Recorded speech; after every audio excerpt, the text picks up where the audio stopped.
I think this is strange to me because when I played Tekkit, it was Tekkit 3. So, yeah. So, the fact that this is just called Tekkit 2 is weird to me. But it did give me, you know, the oh my gosh, it has the actual loading bar. It's back. That's something that just stopped existing in Minecraft for the longest time for no reason. Love that.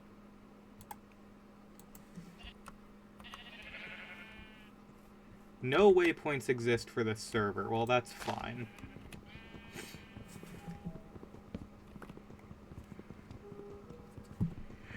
I think something that is incredible that they added to this version is the fact that they brought back the uh they brought back the bird chirping noises that like existed in Tekkit. Uh hold on. Is there like a crafting table? Crafting table 4? Okay. We've invented new things. we've been... I like how 2 and 3 broke the game so much that they said fuck it. It's 4 time.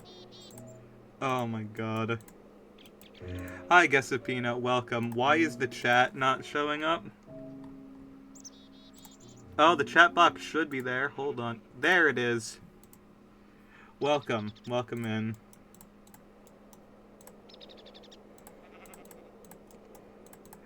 So I wanted to just, like, play Tekkit Classic, and, when I went to, like, go download it again, this is actually not Classic Tekkit, this is Tekkit 2, which means that it's a new version of the Tekkit that I grew up with, which is awesome. And it's at a more modern version of Minecraft, and by more modern version, hold on, let me quickly just see,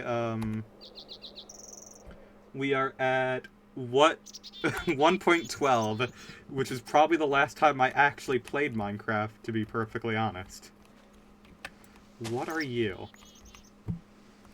Raspberries. Okay, I'll take the raspberries.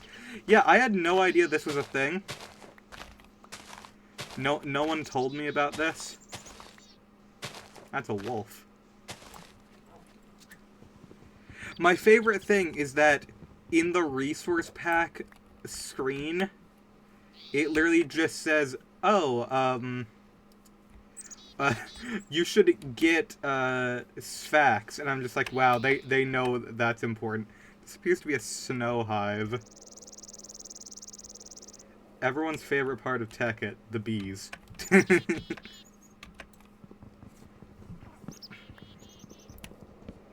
It feels so weird to play a modern version of Minecraft with this texture pack. It feels wrong. But also correct.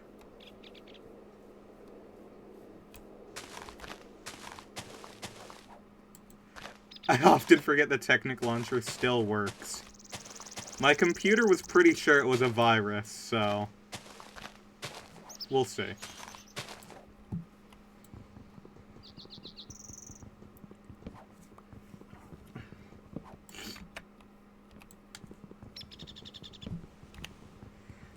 According to Malwarebytes, there is no actual, like, danger. But Windows Defender was like, you sure about this, bud? It's like, okay. Looks like this is what we're doing.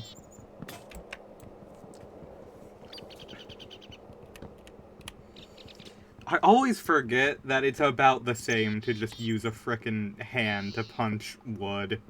So, as opposed to Minecraft, a wooden axe. Computer thinks regular Minecraft is a virus half the time. To be fair, if you were to look at the code of Minecraft, you would too. Like, we all give shit to Mojang for how they are just the absolute worst with, you know, supporting the game. But to be fair, the code they were left with is not exactly good.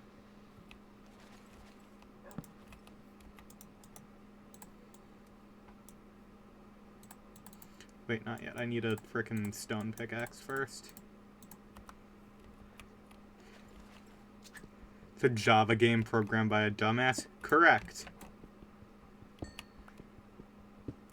Oh my god, they're even using the old Sphax textures. That's crazy. Because Sphax has updated their textures over the years. That's fucked up. They were just like, alright, you know what? We're doing this right. We're making it exactly like those videos you used to watch when you were 13. Actually, how young was I for that? Younger than 13, that's for sure.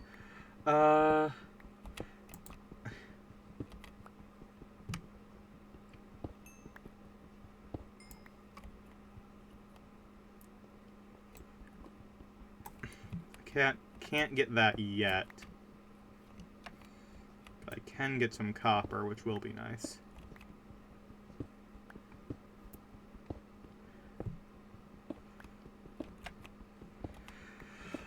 Let's hope that because this was a mod pack created with love, we don't have 13 different varieties of copper that are incompatible. But given the fact that this also has Galacticraft, I don't trust it, because Galacticraft refuses to play nice with anything.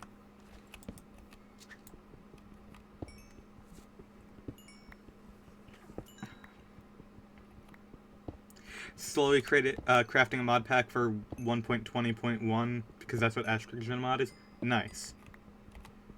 You know what's nice about this? The fact that I can just use my skin. That's the main issue with Tekkit Classic, is fun fact about the way I recorded the Tekkit videos back in the day when this channel just started. I went into the texture pack and actively removed all of the textures for Steve and added my own skin in, because that was the only way you could update the skin. Because for some reason Mojang decided, or Microsoft decided, that beyond, like, you can't have skins in versions of the game prior to, like, 1.10 or something. Which is awesome, because if I remember correctly, most mods for the longest time existed on 1.6.4? I remember running 1.6.2 for a long time, though.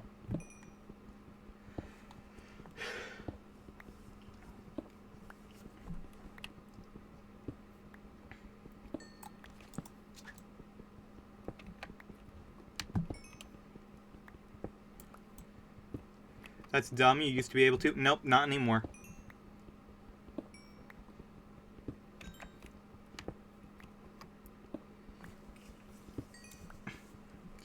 It's because I think it's because they're slowly going through, like, all of the code and replacing it. Which, honestly, they should. But, like... Okay, this coal vein is fucking ridiculous.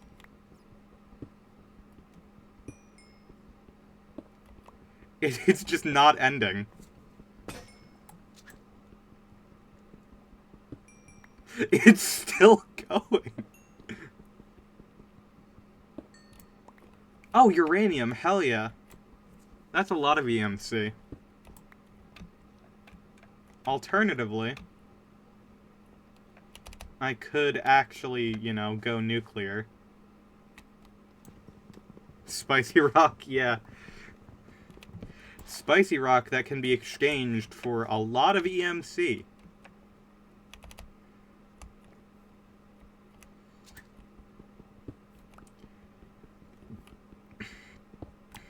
because this mod pack has my favorite mod of all time in it. Or I guess... I forget how it's called, but... Hell yeah, we've got Project E, which is Equivalent Exchange 2 remade. And Equivalent Exchange 2 is my favorite mod of all time. I kinda hope one thing... Because if they're going for classic Tekkit, there's one thing I hope they actually kept bugged, which is that the flying ring was completely and entirely bugged.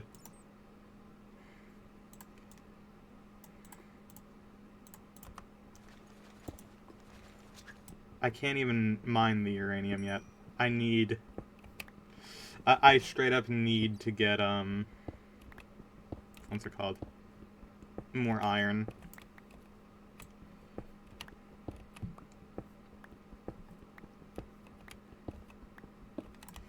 I haven't lost any hunger. It's normal mode, though, so, okay. Bizarre. That's silver, I think. Whatever.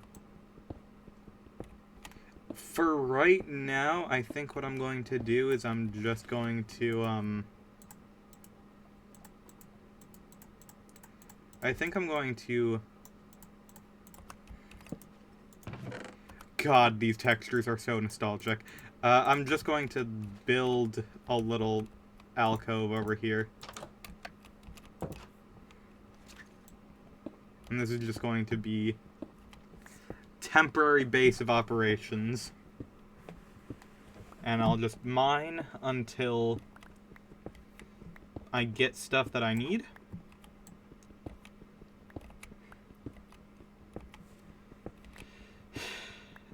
Oh, crap. I forget what it was. Smite. Wasn't it Archangel Smite? No, that is the arrow one. Was it the... No, it wasn't... I thought it was Archimedes. Hold on, let me quickly... It is a Project E thing, so... That's a fucking Game Boy.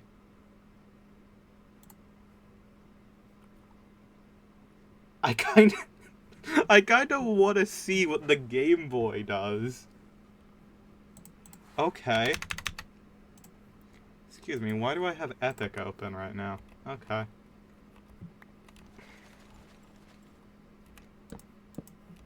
I'm just going to keep a lit torch above the uranium, because right now that's a centerpiece.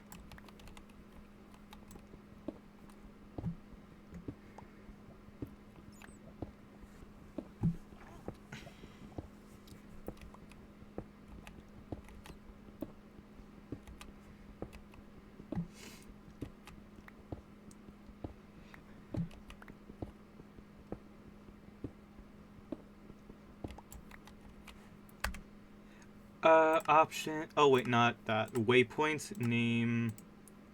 new waypoint. This is just a hovel. Hell yeah, it works! Oh, I love that. I love the fact that these things actually work. This is such genuine, like, nostalgia for me. Oh my god. Alright, we have a lot of coal already, which is nice. I'm just going to keep all of my wood and stuff just prepped and ready.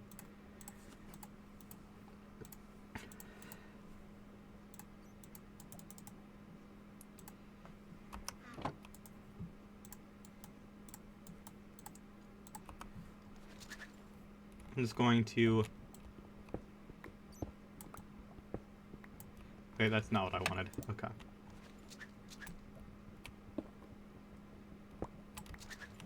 There we are. And that's just where I'm going to put the mine at for now, I guess. I should make some more I should make some more torches. Yeah, that's good enough. You know what? Actually, I've got cobble. I should make weapons and tools and such. I don't think I'll need an axe right now, which means I'm somehow going to need an axe immediately.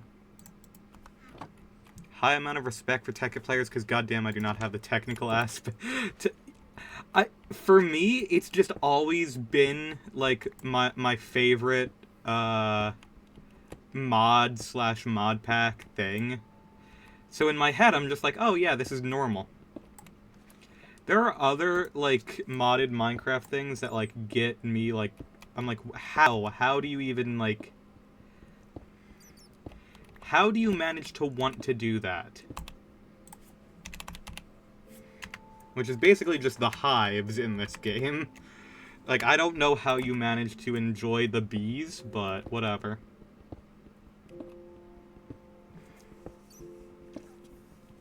Like, bees in real life, incredibly cool and important. Oh! Wait, you can only get the marble with an iron pickaxe? That kinda stinks. Because, like, look at that. It just breaks. Okay. I guess it's because it looks cool, so people don't want to give it to you for free. But, like, also it's kind of everywhere. I saw... Oh, yep, that's a creeper.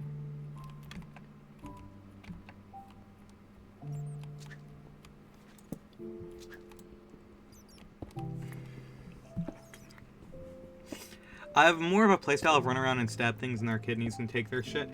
I mean, personally, my least favorite way to play Minecraft is literally to just immediately, like, load into Minecraft, find a village, you have already gathered all of the items that you need to get to the end game. Just like, alright, well, you now have all of the iron and food you will ever need, so now all you need to do is just slaughter a bunch of cows, and, you know, just... you get your iron, you get your water bucket, you make a bunch of obsidian, and, well, now you have a portal, you can go to the nether, and then Bob's your uncle, you're done. It's like, I don't know, to me that's boring.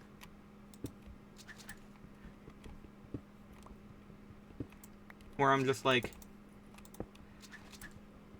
what's the point?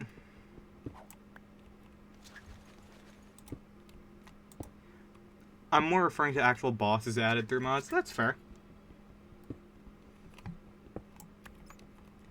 There is no correct playstyle for this game. Like, you play it how you enjoy it.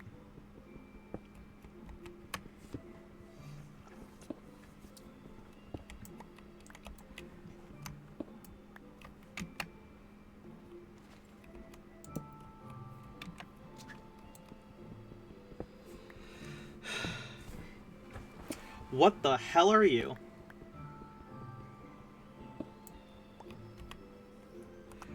Aluminum, okay. Or aluminium if you're wrong.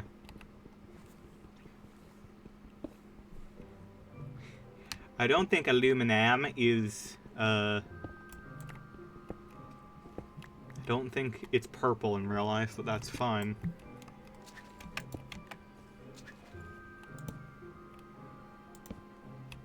Oh, that's a shit ton of uranium.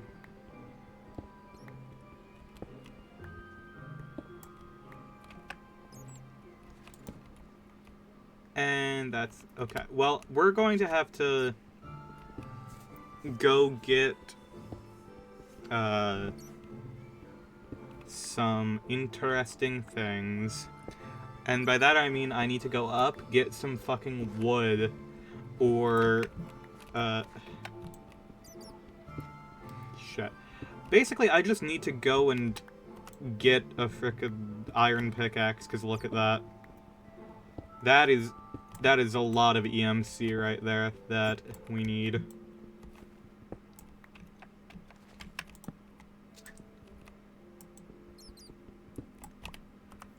Oh yeah, it looks like we have a shield spot too, which means that we have the bad combat. And I get that it's actual, like, combat, but as soon as you put that shield in the game, it basically just ruined it. It's basically just like, what if,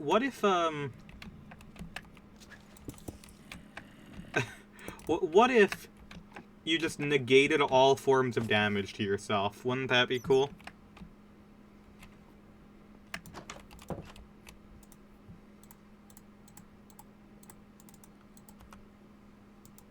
Such a collector, I even collect in Minecraft.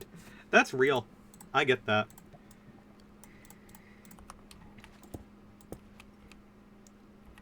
I just realized I put the furnace and the crafting table in the wrong orientation. That's fucked up of me. Oh well.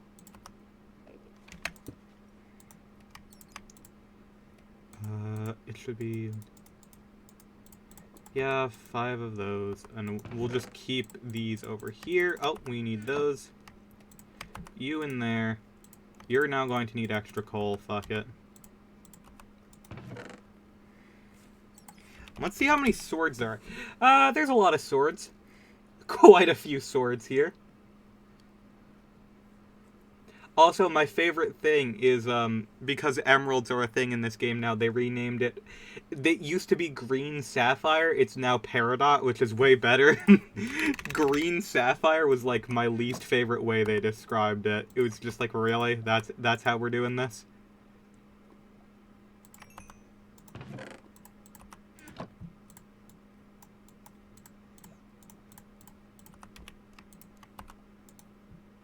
Oh my god. That's awesome. The shield is no longer taking up literally all of the screen real estate. I don't know why it took so much for them to understand that it shouldn't be the entire screen.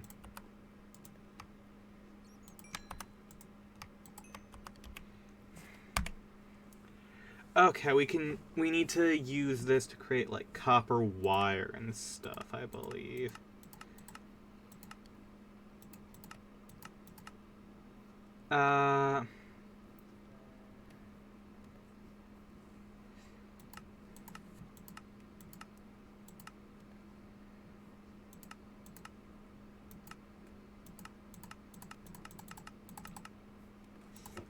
Yes, we do need it for an induction furnace, which I think we'll only need an electric furnace.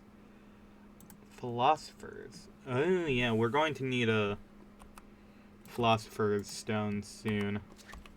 Ah, right, we do have an iron pickaxe, which means we can grab this delicious amount of EMC. Look at that.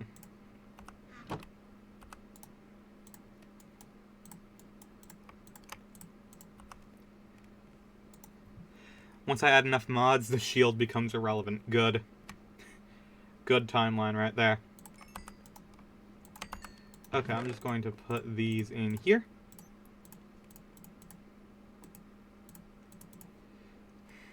And I'm just going to put... Yeah, sure.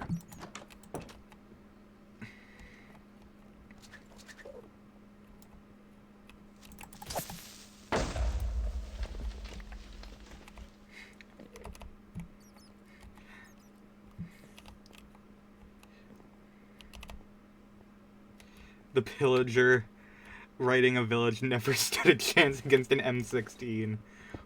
I'm pretty sure there are guns in this. Hold on, I can check. I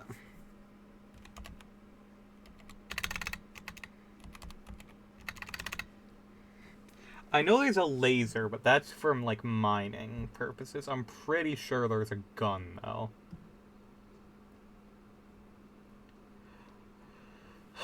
I do want a mining turtle. A mining turtle is going to be really nice. It's a turtle, which is a computer, a chest, iron ingots. Computer is just stone, redstone, and a light gray stained glass pane. Why does it have to... Oh, it can be like any stained glass pane, can it? Yeah, it can be any sort of glass pane. Okay. So that's not going to be that difficult to get, actually. And I'm pretty sure those don't need any fuel. Oh, there's backpacks in this. I forgot. Attack the Beef Team mod pack. Yeah, that was in something. Guns. That is not it. Dash. I don't know what the fuck dash is. There's a lot of beer. Which is nice. Important. Yeah, mining laser, very important to have. Because it is a laser gun. A literal laser rifle. Yes. Of course I need the athame because the athame is based. Crowbar. I am like 100%. Yeah, there's. Oh, you can get a blunderbuss. Right. Blunderbuss.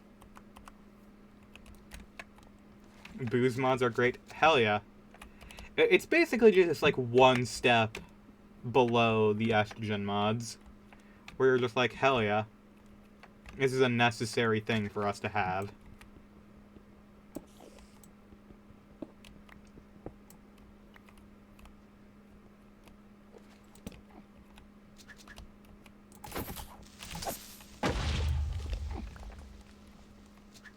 Hello, Enderman.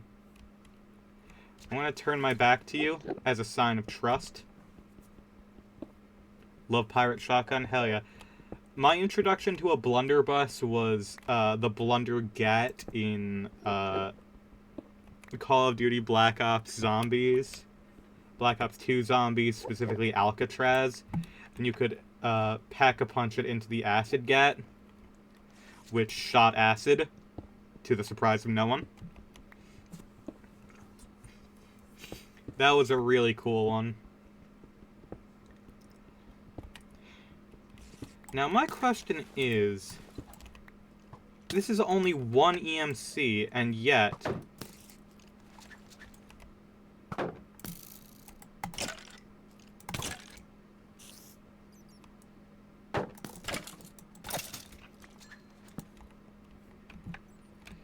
truly riveting gameplay, Mojang. Thank you for adding in the shield. Entirely necessary for this.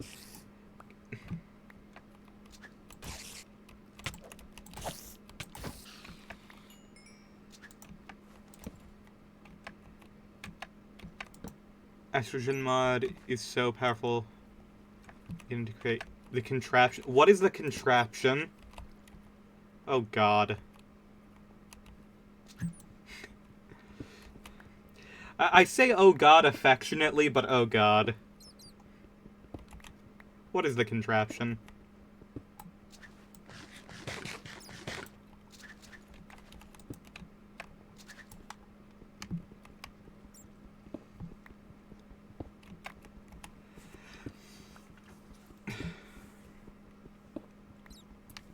One of my friends said they were going to get online to chat, and they have not.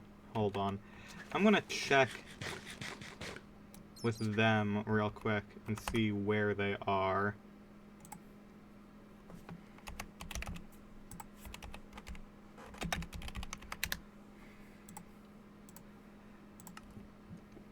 Give you a second. All good. Take your time.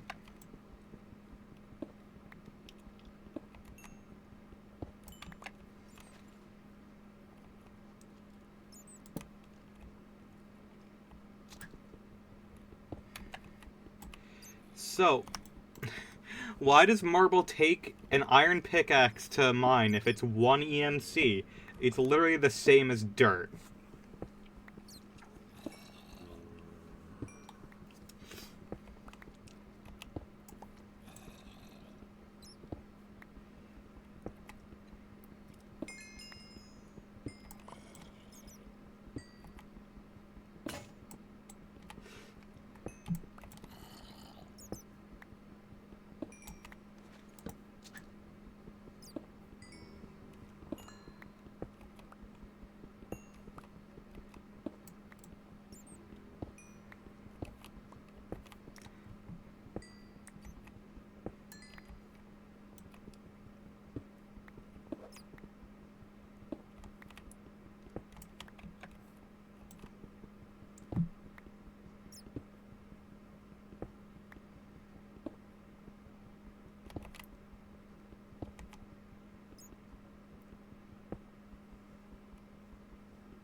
Oh, that's the contraption. I remember that.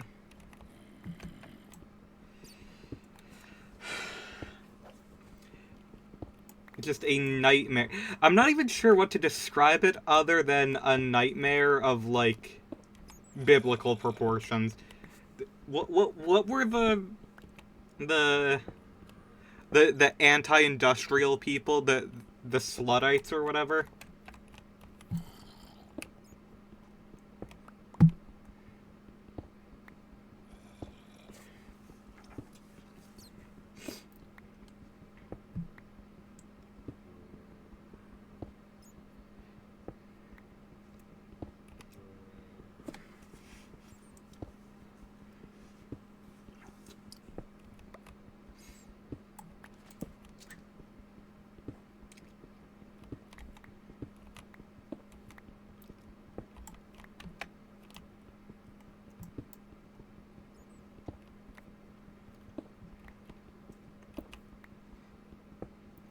All eco-friendly, not a fossil fuel in sight.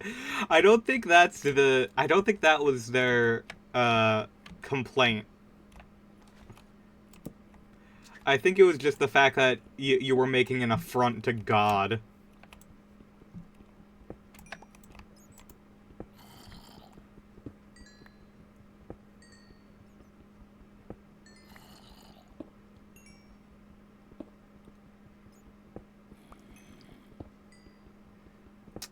But that does remind me, I gotta find oil. Oil is like... Until we go nuclear, oil is the best fuel. They learn how to make estrogen without defying the Lord, then they can complain. Fair.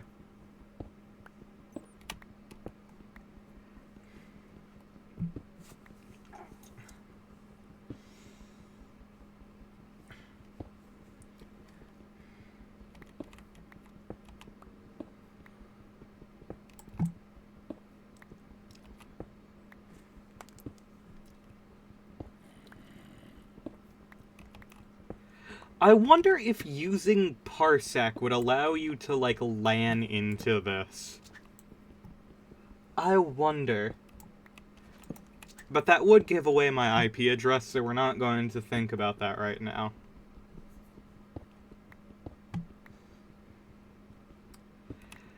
I don't understand why Minecraft can't just, like, have peer-to-peer servers. I don't understand why you have to pay for realms, personally. I think it's a scam.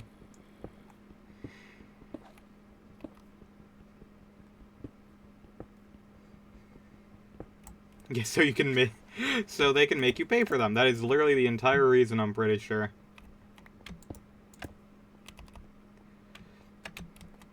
We have now looted the whole dang cave, other than this right here, which I missed. Okay. I was wrong.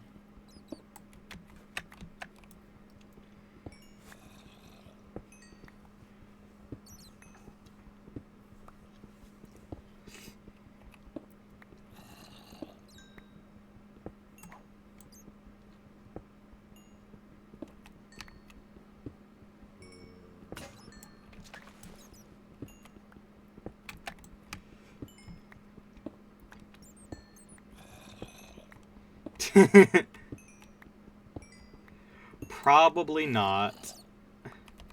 If it's anything like that contraption, it probably cannot host it.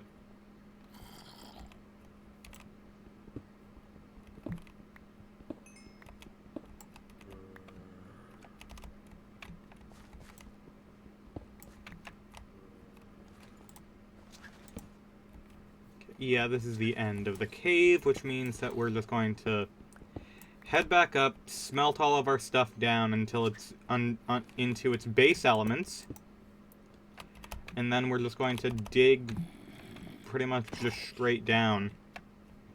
Little lag spike here, there, never killed anyone.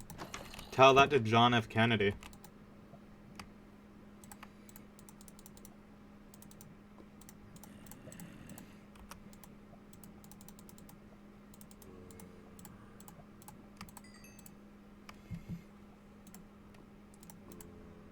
Wild statement?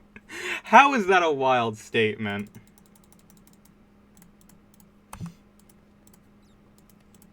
You say it as if I'm wrong.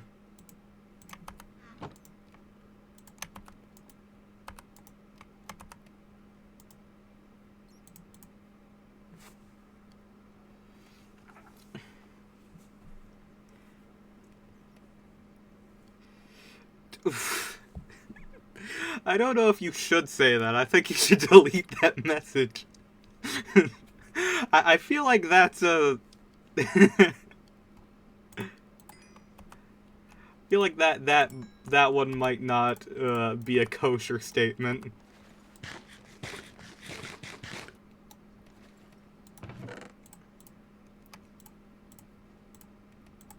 Okay, we've got uranium.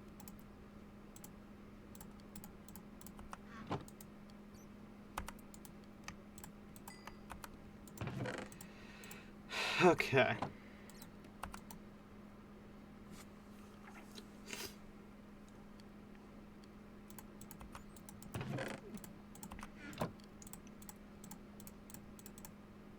Yes.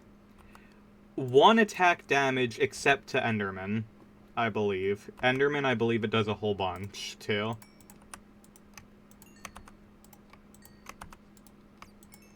Okay,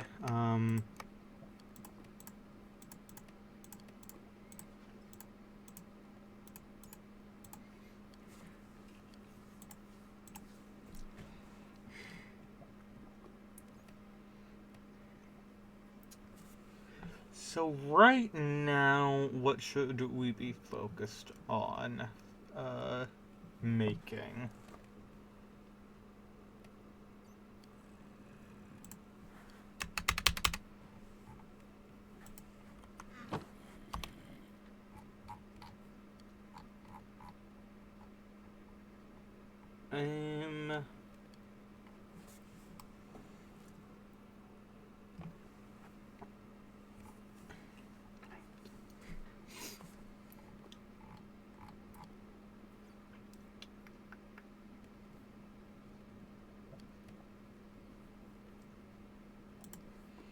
Yes, we need copper ingots, and we need rubber. That is going to be our main thing. We're going to need a shit ton of, Oh, hey. I just realized there's silver outside our door, right?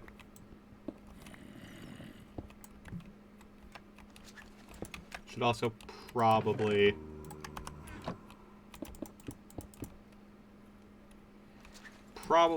grab all of this. Now, I don't want to smelt any ore that we don't have to. Because what we're going to need to do is we're going to need to make a macerator and then an electric... don't think I can delete my own message. I think... You're a moderator! You can do it. But it's fine. I don't think it's actually a problem. Going to need to make a macerator. That way... we can... What's it called?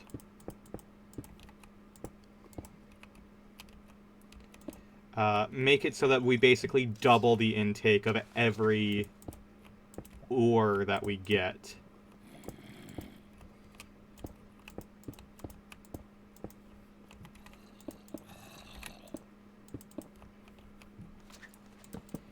Yeah, this is fine.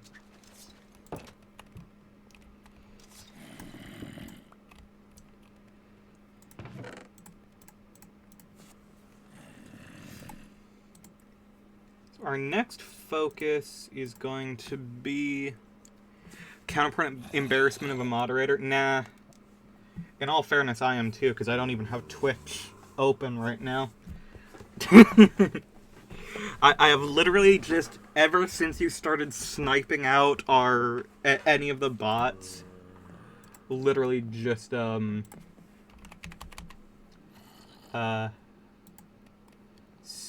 macerator versus... Okay, so we can make a stone macerator. We need flint, cobblestone, furnace, and a piston. Okay. Which means that we're going to need to find... Well, shit. Okay. We still need to find redstone, which is not ideal, but we can deal with that.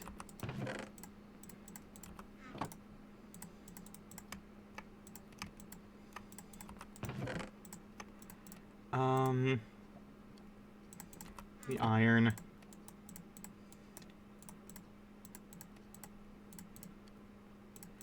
Okay.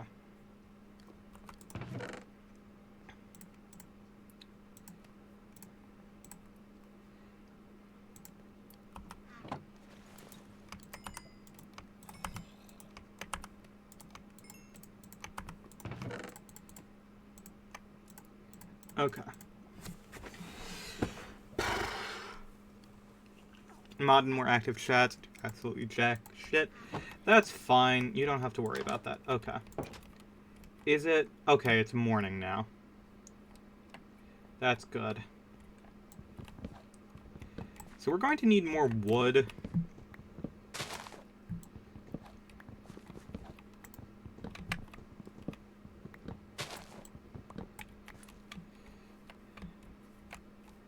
Wood is priority number one. We need more rubber trees.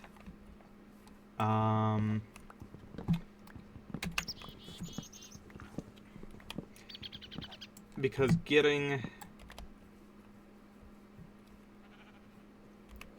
Oh, you know what? If I do run into any rubber trees, I need the... What's it called?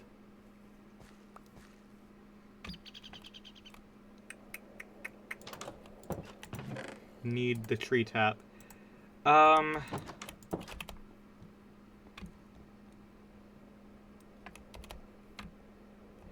wait, shit, you're not supposed to cut down the rubber trees, because they regrow sap, right? Oh, rubber tree.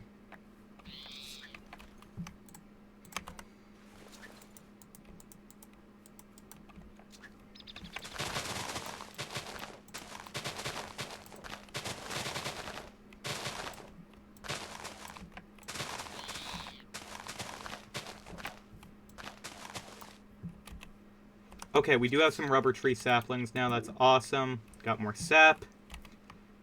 Put down some frickin'... Put down 2 rubber trees right over here. Oh, good.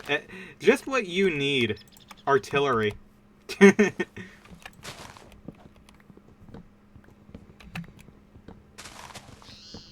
That is exactly what you need. There's eventually going to be a mod that just lets you make Metal Gears, isn't it? That's the slow progression to where we're ending up. Oh, shoot. Give me that.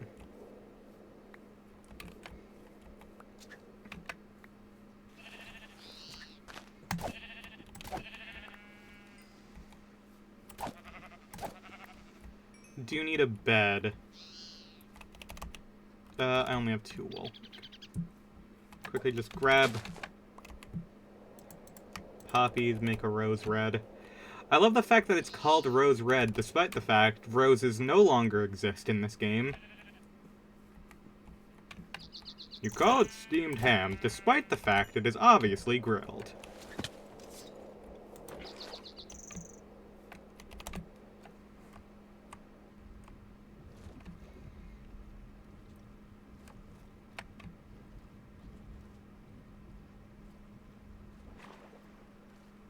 Oh, shit. That's awesome. Okay. You know what I'm going to do? That is a volcano. I'm going to go over there and mark that on the map, and that is where I'm going to place down my quarry when I eventually make one.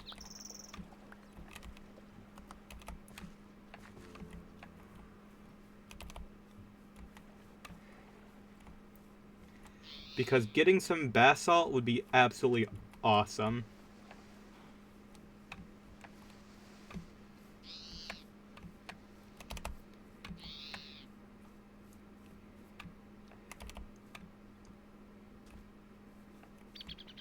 Also, you act as if controlling a Metal Gear in Minecraft wouldn't be cool as shit. No, it would be cool. I'm not dissing the concept. Trust me. Okay. That's a small little lava spout there. Alright, well, I'm just going to...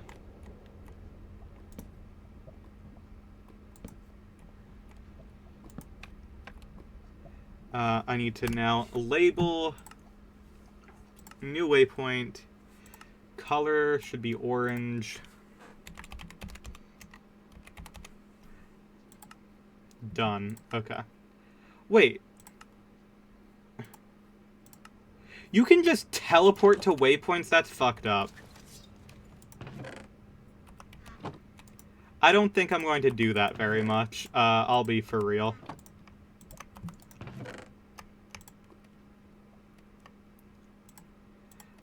Okay, so I need this sap. Okay, let me first of all make a bed. That's probably important.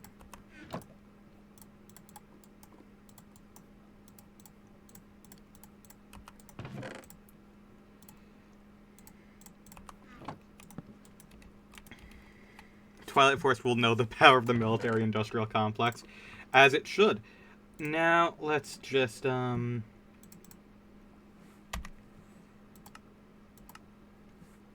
Right, it's an extractor we need to make, No! Dynamite. No shit, okay. Okay. So how do we make an extractor? It's a machine block, an electronic circuit, and 4 tree taps. We need refined iron, which I'm pretty sure is just... It's iron smelted over twice. And then we're going to need a lot of copper cables and redstone. So... First step is to make an... Okay, I'm going to need a book to write all this down. Alright, so...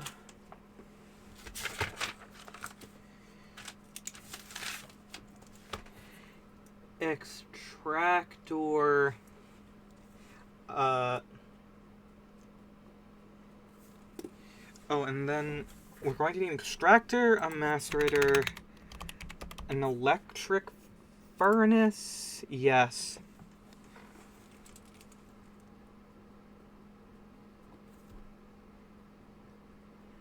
And I do believe we are going to need, I think it's called a coal generator? Yes, okay. So first step, we're going to need redstone. We have a lot of copper, luckily. So I'm just going to put these in here for now.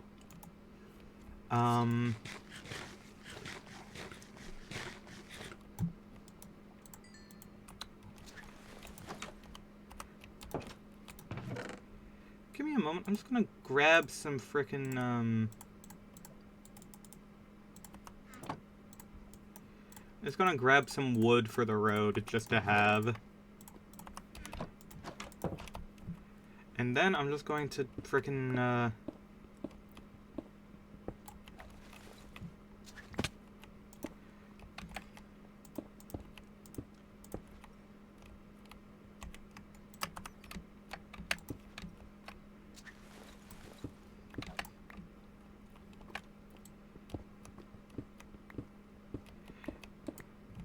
I guess from here we just continue digging the way we have been.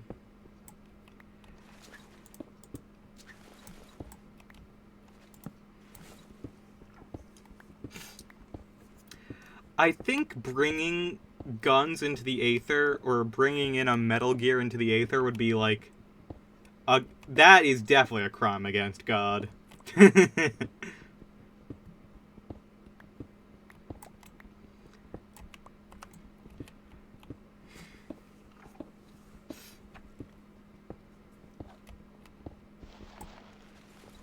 We also do need flint. That is correct. So getting some gravel here is good.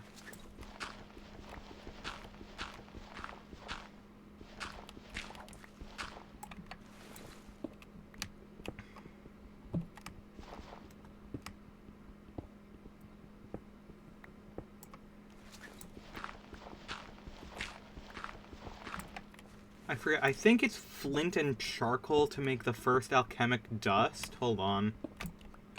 Because I also need to be focused on that, so. Yeah, the covalence dust. Okay.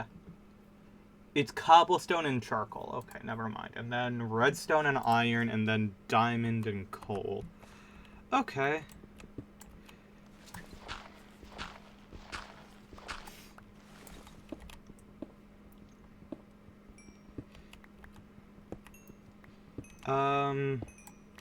Hold on. It's a alchemical chest, which is used to create the energy condenser. You cannot be serious. It does not take... Oh no, we're going to need... Okay. So we need 5 diamonds plus the 3 diamonds to get obsidian to make a condenser. So we're going to need, I think, 8 diamonds in total there, and then I can reuse that diamond pickaxe to make our quarry.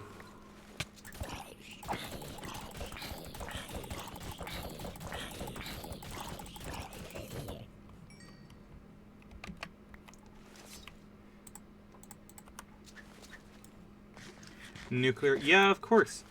I mean, I can do that in Tekkit too, luckily, so we will try to do that at least.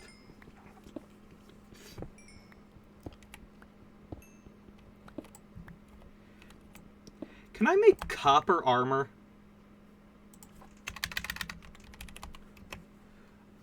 No.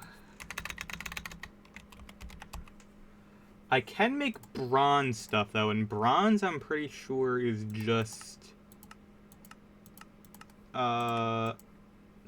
not what I need. Bronze dust, which is copper dust, and tin dust, which means we will need the macerator. Okay.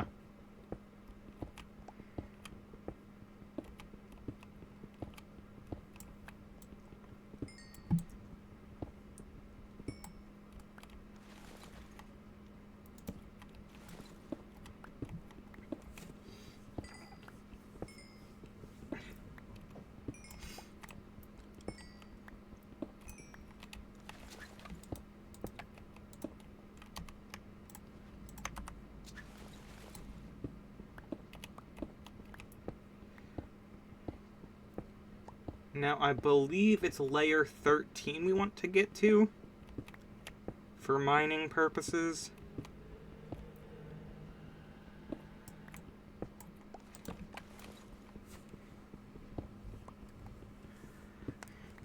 Now I'm become Death, the Destroyer of Worlds.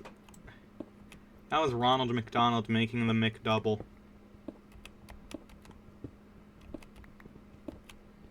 Famously.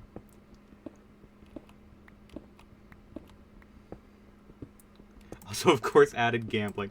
How do you add gambling to Minecraft? Just out of curiosity. Iron... Oh, crap. It's uranium. It's my uranium.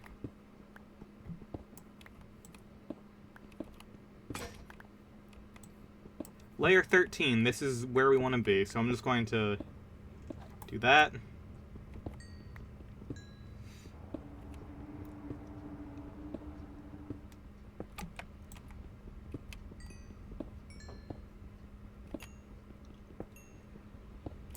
Oh, it's Nikolite. Wait, what? It's not Nikolite. It's Electrotine. Okay. That's different. I don't know what that is. Is that the replacement for Nikolite?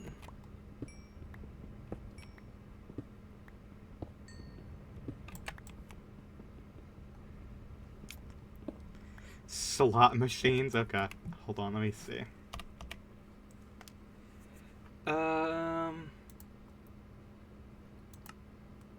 Making batteries used for generators. Yeah. Uh-huh. Yep, okay. Because that used to be a sonic screwdriver. That's a charging bends. Battery. Yeah, that is the replacement for Nikolite. Was Nikolite like a branded thing and they can't use that anymore? What the fuck? Why would they change that? Because that screwdriver used to be called a sonic screwdriver too, which leads me to believe Nikolite is like a freaking Doctor Who thing and they just removed it. Strange.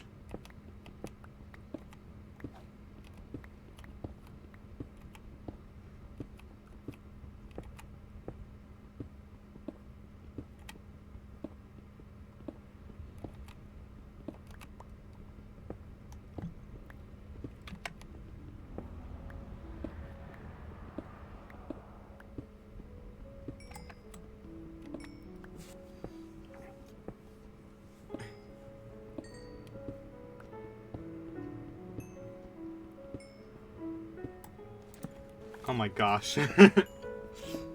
Well, we're not gonna have any issue running things off of coal for a while.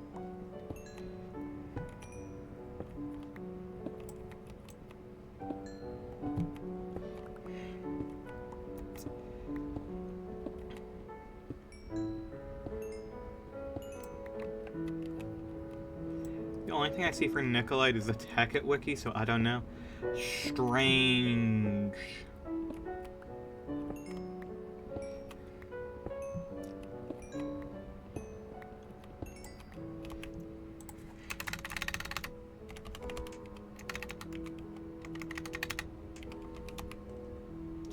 Yeah, because Nikolite isn't in this anymore. Okay. So they just changed the name. Fine.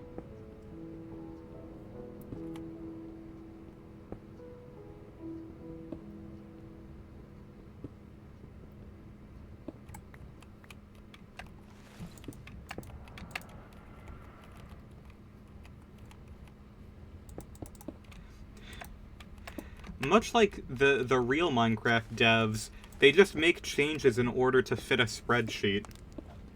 They're required to do it.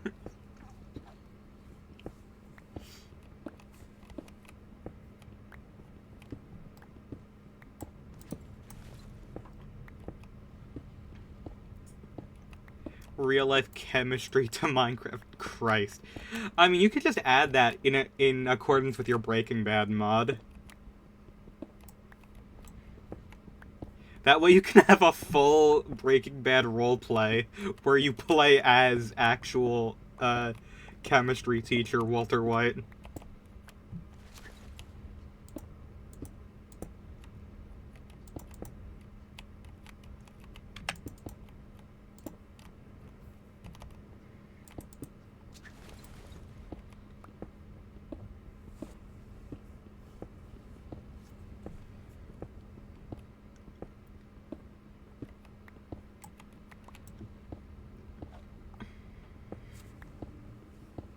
Sequel to Breaking Bad VR. I'm pretty sure that's Half-Life, but the AI is self-aware too. Or Half-Life 2, but the AI is self-aware or whatever.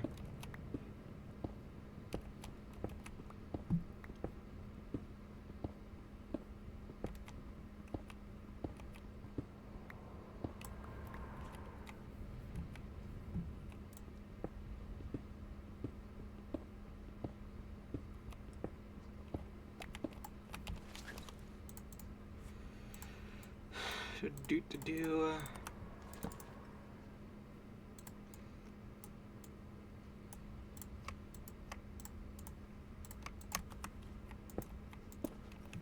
Think adding in the chemistry mod would break my brain? Yeah.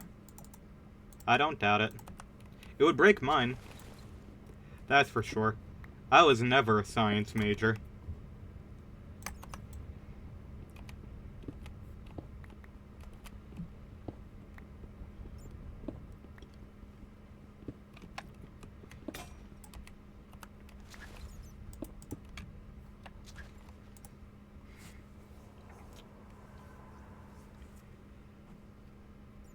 Among Us.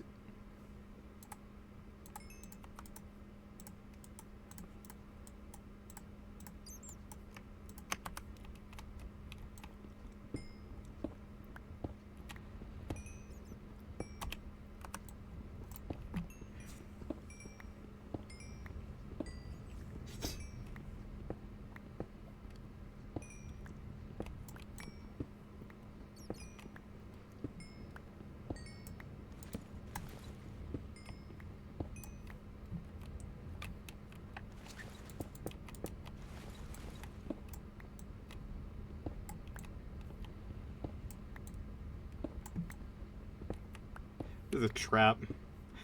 That literally just made me dig like 5 blocks down straight. I'm just like, there's gonna be lava beneath one of those. Surprisingly, no.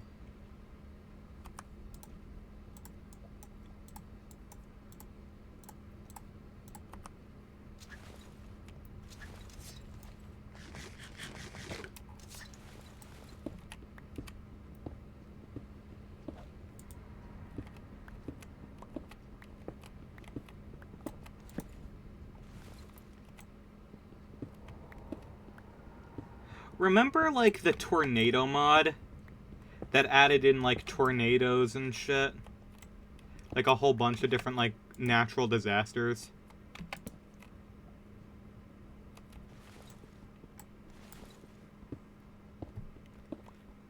Whatever happened to stuff like that? Because, like, that also had, like, realistic, like, water, like, lakes and stuff for, tsunamis and such, which is super cool. Like, it even came with, like, a surfboard. That way you could, like, test physics and stuff, which is pretty neat. Even though you were sitting on the surfboard, funnily enough.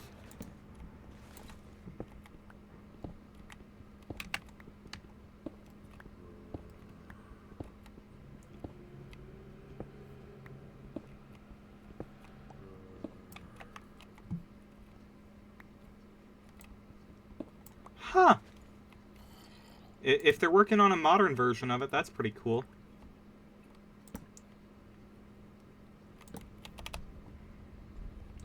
Oh, shit. There are just mob spawners here. Oh, diamond. I don't know why there's just random mob spawners, but...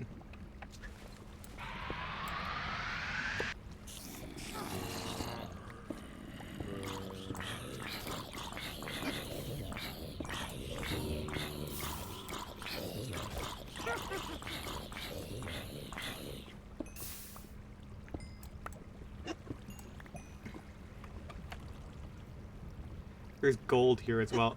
But you know what? I just realized something that I need to do.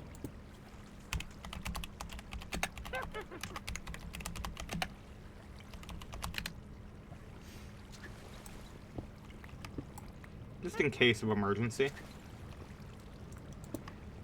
I have no shame. I like playing my game in, to play it. And sometimes, losing all my progress sucks.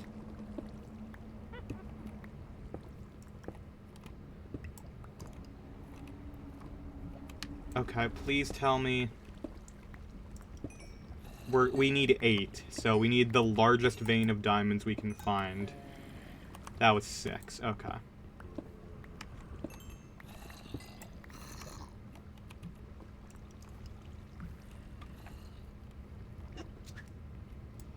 I don't know what to do against you.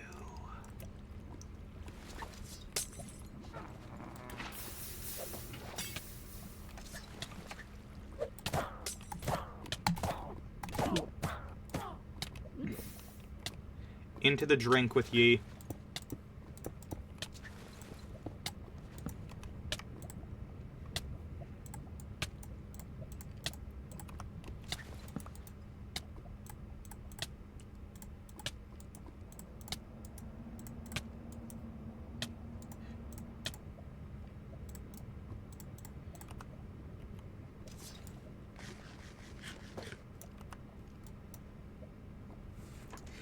Yeah, that's typically how it goes.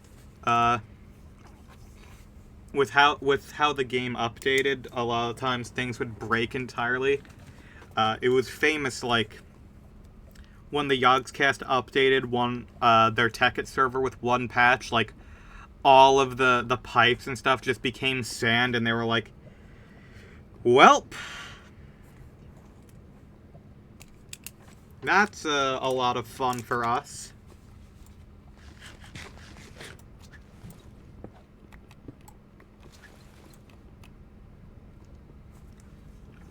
And that was pretty late stage for them, too.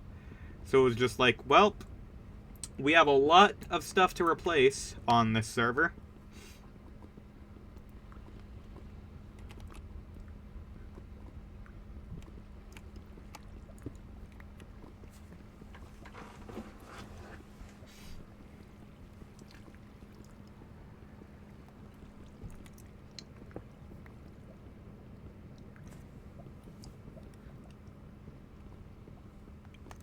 I always forget how long obsidian actually takes to mine.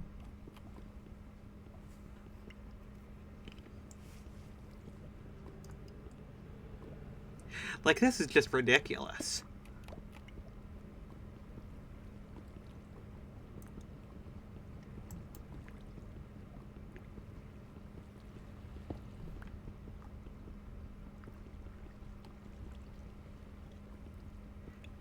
Asbestos mod?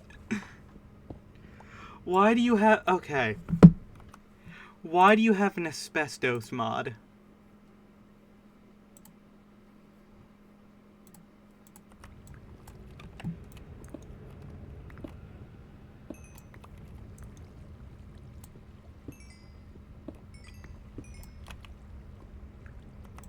Oh, this is raw silicon.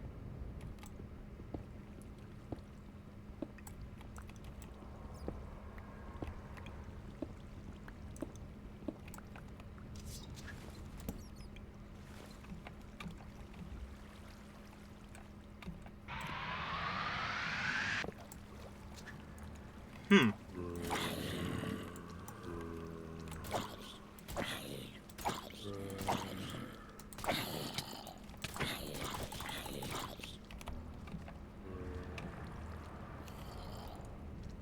Okay.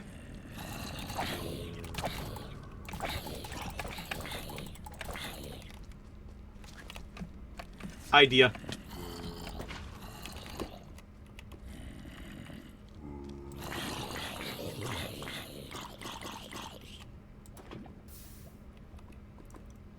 Sometimes my genius is unparalleled.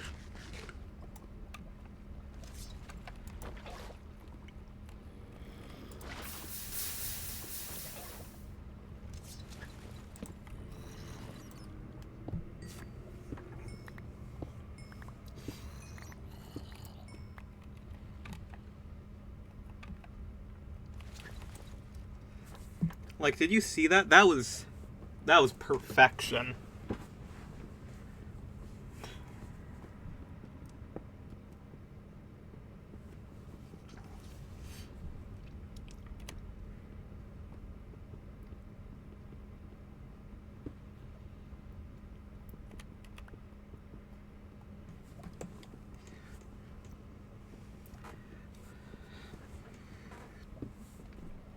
Unfortunately, I'm going to need a lot of obsidian, I think. So I'm probably going to need to grab, like, 20 or 32. Which sounds insane, but... for, the dark matter and stuff, I think I do genuinely need it.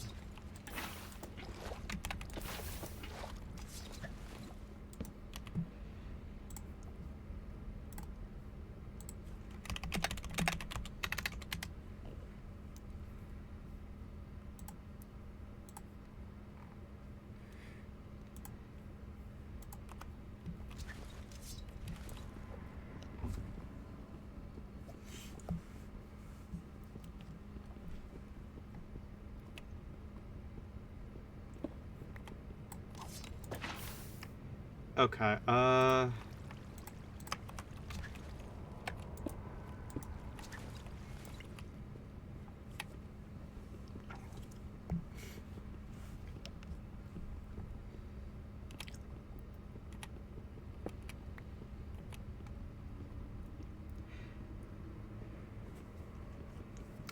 Oh, apparently, one of my friends just sent me a thing, because the guy who I wanted to, just, add to the call for later, because I was just like, we were originally just going to get on call and chill. Apparently, the Earthblade, which was supposed to be, like, the next game by, the makers of Celeste, it has been canceled. Damn. Kinda sucks. I like Celeste. It's a good game.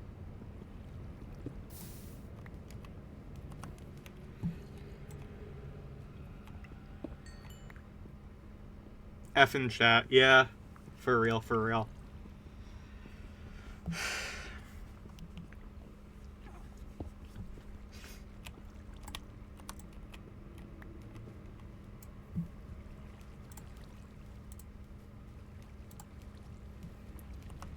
I'm just gonna start a voice call, see if he joins.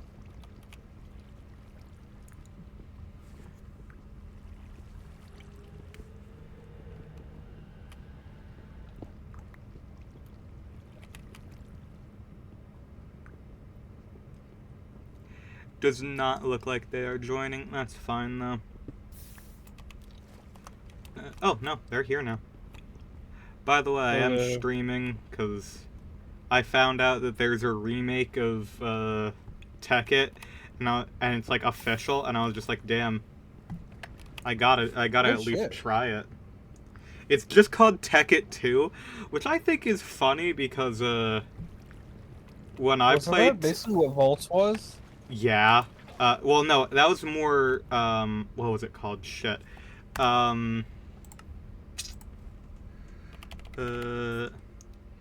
It was called something like... It wasn't Hexit, but it was, like, something with, Galacticraft or whatever was, like... Yeah. That was, like, what, Tekkit became. And what I think is funny is that Tekkit 2, as a name, like, I get why you'd call it that, but back in the day, like, the way they released Tekkit versions was they literally... The version of Tekkit that I played was literally called Tekkit 3. It's just like, okay. We're evolving, but backwards. They should have called it, like, Tekkit Mark II, you know, so that way there's a difference between... Because there's Tekkit Classic, there's Tekkit Legends, there's Tekkit, and there's something else stupid. It has been described in chat as the Kingdom Hearts naming conventions. Yeah, you're right. Yeah, this is Tekkit Birth by Sleep. So what's new with the mod? It's just updated, like, it's a newer version of Minecraft running all of the same mods that were in it back in the day. Oh, okay, cool. Yeah, so it's just like one of those classic things.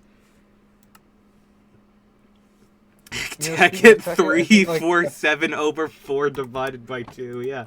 I love Kingdom Hearts. Actually, I think, a couple weeks ago, I went on a nostalgia binge and watched some of the Yogscast Tekkit stuff and, like, the vaults, like, when they nuked the world. Yeah. It was just, like, a huge fucking... wave of nostalgia, yeah. Yeah. Did you hear, the Celeste creators' new game, they canceled it? Yeah, you just sent that. What, do you know why? Like, I haven't had so I just found an official update from the devs, from Maddie. Yeah. And it seems like it was over, an IP disagreement over the rights of Celeste. Oh. Yeah. That sucks. Yeah, they, like, eventually reached a resolution, but both parties also agreed that to go their separate ways. Well, that makes sense. If they're going to, like...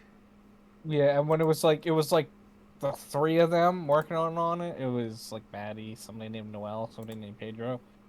but it's like it wasn't like the reason for the game being canceled, but it kind of caused them to like Reconsider. take a look. Yeah, see if whether or not fighting through all of it to finish the game was worth it. I think it was like because it was like development on the game had slowed, so they weren't happy with how little work they had gotten done and everything, and they began to realize like wouldn't have been really worth the pain. That makes sense, I guess. Because yeah, because I think they had such a they also felt a lot of pressure because it's like it was their game after Celeste. Yeah, After which it is blew up. like a really So, good game. yeah, but it says they're prototyping again and kind of working at their own pace and trying to, in their words, rediscover game development in a manner closer to how we approached it at Celeste or Towerfall's inception. That makes sense. Remember when Towerfall was an Ouya exclusive? Yeah, but speaking of games, how do you? Because I've talked to a few people and some of them don't really care. Others feel very passionate about it. How do you feel about the silence from Team Cherry with Silksong? Like, Here's the thing. I personally, I've never been as invested in... yeah, I mean, I'm not, like, talking about, like, personal investment. I'm speaking, like, I just, think like... in terms of, as... like, as someone who's, like... If I was a massive fan of any franchise, and they announced a game, and then you go, like... years upon years with no correspondence, not hearing anything about it. That, in my opinion, is incredibly, that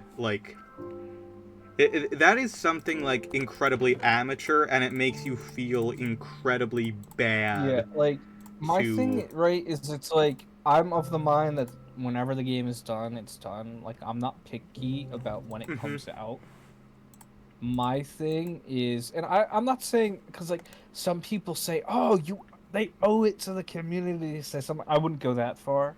No, But, they don't owe it to anyone. However, I think that at this point, having transparency would be nice. It's been so like there's been like offhand comments from the Team Cherry devs or from like the Q&A tester in the Hollow Knight Discord, but it's like there hasn't been like official like public communication on the state of the game in a long time, and it's like a lot of people are concerned and want to know the state of things. I'm worried about scope creep because I don't know, because I mean obviously I was and still very much am a fan of Hollow Knight. Yep. And how they handled developing that game was they just made it bigger and bigger until the money ran out. Like, they took a very, like, modular approach to the world design where they finished one area and they were like, oh, well, we want to do more and we still have money to burn, so let's do more. And my concern is they feel the need to go bigger. Like, wasn't Silksong initially supposed to be yes. like an expansion? It initially was supposed to be a Hornet expansion. And they did reach the Kickstarter goal for that. And then it expanded into its own game, which I believe they discussed on the Kickstarter, if I remember correctly. But and there's nothing wrong with that inherently. It's just a fact of like you're signing up for a lot more development. You are signing up for a lot more stuff there. I just wish that they were more I mean, transparent with their fans. Like, obviously, once again, they don't owe you anything.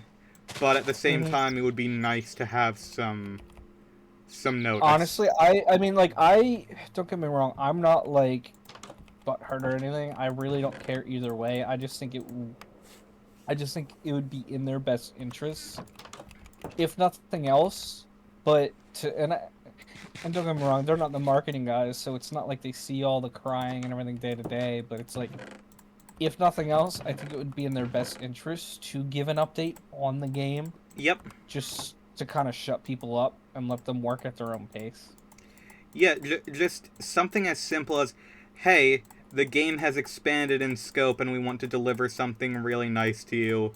So, I mean, because you figure like Silk Song is like the Bloodborne to Hollow Knight's Dark Souls. It's faster. It's like if you want to make something the size of Hollow Knight, you actually have to make the world even bigger because of how fast Hornet moves. yeah. So it's like that's probably pretty hard to do. Like especially if you have to, because people don't realize this is it's like if you change one thing about the movement of the game, you have to go through and retest and redesign everything in the game. Yep. If you change the jump height or the jump arc, you have to make sure every jump still works. You have to make sure if you like, especially because it's a Metroidvania, if there's like weird skips where you pogo off of something in the background and jump and get up there to get up on a cliff so you get early access to like an item or something, you have to make sure that skip also still works. Yep. You know, if you lower or raise the jump height. And you also have to make sure if you raise the jump height, you have to make sure that things don't get broken. You know, that that skip is maybe still a little limited, a little tricky to pull off, you know. So it's like I don't envy them because there's a lot of moving parts, and even to this day, I think they've grown, but I don't think they're a big team still. But, Yeah, I don't think that they're a large team at all. which, yeah, but I don't know. I mean, maybe we'll see something at tomorrow's Xbox thing, just because the last time we saw anything official about the game, It was at an Xbox event. Xbox thing. Yeah, you're right. But I don't know. I mean, I'm very much in the it'll come when it's ready camp. Like Yeah. I have my concerns when it comes to scope creep because Hollow Knight was already like, I love Hollow Knight. It's one of my favorite games, but I feel like it is very much bordering on too big. It's like just the right size. Yeah, they have to keep everything, like, within reason, and... And again, I don't envy them because it seems like they're, you know, because Hollow Knight is very much like kind of like a dead world. There's NPCs, but there's not a lot of them. Just based off of the one trailer, it seems like they're going for something a little more like alive feeling. So that's gonna be hard. I feel like that's gonna be hard to balance too, because you have to figure, right. It's like, okay, how many towns do we put in? Do we even have any towns? You know, it's like, how do you Do balance we the have, story like, and, actual dialogue, or is it Yeah, just, how like, do you something we like, flavor leave text, you know? leave the player to, like, figure out on their own, like, Yeah, and then it's like how much can we put in without kind of making the game feel like too cluttered, or without like the exploration kind of taking a backseat. You know, it's like, so I don't envy them at all. no. I'm a hopeful, but we'll see. I'm Frankly, honestly another. Silk Song is way, way, way less embarrassing than Metroid Prime 4. But at least they said, No, we're restarting development. I'll I give mean, them that.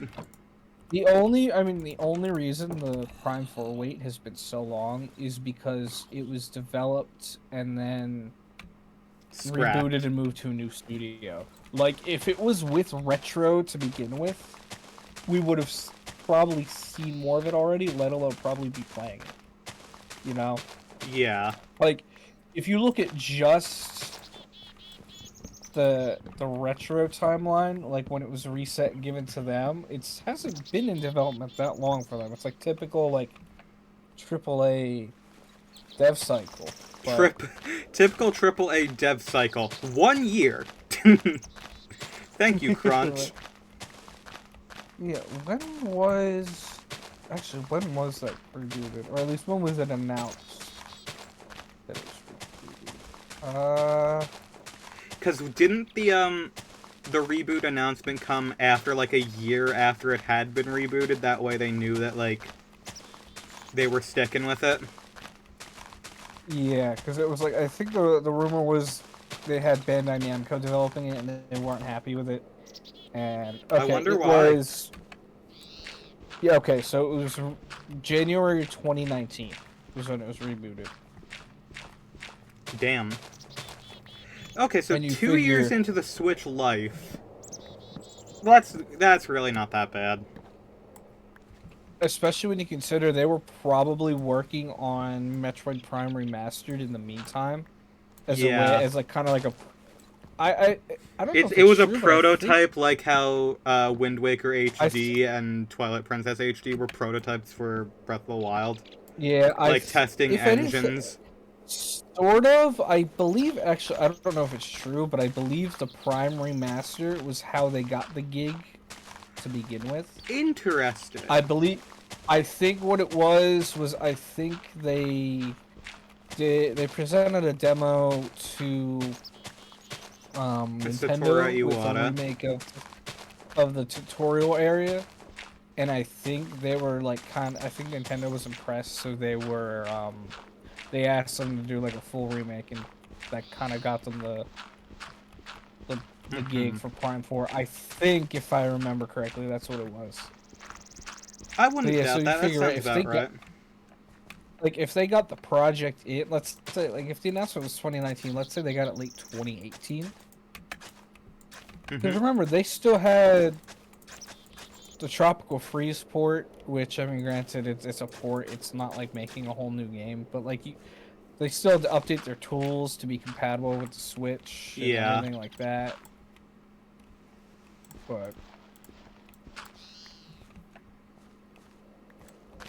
yeah, I mean, plus like we've had gameplay since Yep. then. It's not like there's been nothing, and it looks. I mean, for better or worse, it looks like Prime. I kind of wish they did a little more to update the combat because it still looks a little like pew pew, like spongy enemies. But I will say, it looks like, and I'm hopeful that it isn't just like free, like Samus loses everything stuff, but it does look like enemy health is lower. Like it looks like the space pirates took maybe 2-3 shots to kill in the Prime 4 Hmm. gameplay trailer.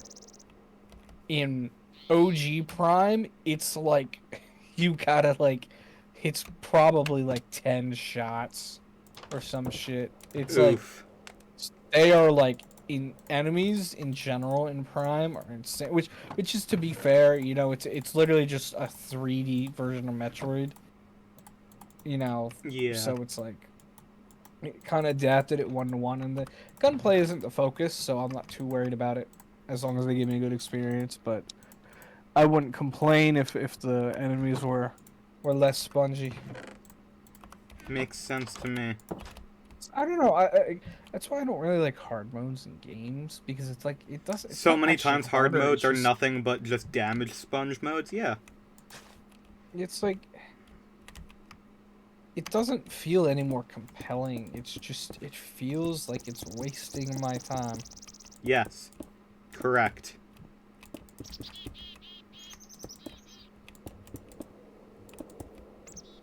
Like I like when devs tell you what the optimal difficulty is, like how Halo, they have it intended for the campaigns to be played on the third highest difficulty. Is that the intended one? Interesting. Yeah, because I think it's rookie, then there's normal, and then there's oh god, I forget what they're called. But yeah, it's Legendary like the and stuff. legendary is the top. Yeah, legendary is the top one. I forget what the. No, I was gonna say hardened, but I think that's Call of Duty. Um, yeah, I don't know. Or like one thing I liked was the respawn. Guessapina just butting in with the hearing damage sponge enemies just makes me think of Half-Life Opposing Force, and I am so glad that someone else has shared my pain of actually fucking playing Half-Life Opposing Force and not just sucking its dick online. That game fucking reeks. But yeah, one thing I really liked a lot, that you know how the Titanfall devs have the Star Wars like Souls-like games. Yeah, So there are difficulty options in there, and they actually, when you go to pick them, at least in the first game, I don't know if they did it for the second one. They show you like how everything changes. Like they have it's like they have 3 gauges on each difficulty for like enemy health, like their aggression and stuff like that. So like you could see like how all the stats change in each difficulty, which that's is neat. cool. Like I think more games should do that. Yeah, me too. I think that would be smart. Oh, god damn it, I did this backwards. Okay, that's fine.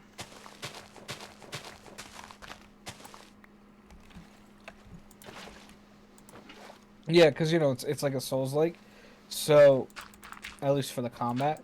So like each difficulty, like lower it tightens the parry timing, increases the damage you take, and increases enemy aggression.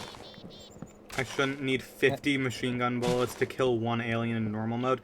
No, I, Yeah. I have gone on record, and there's video proof of that.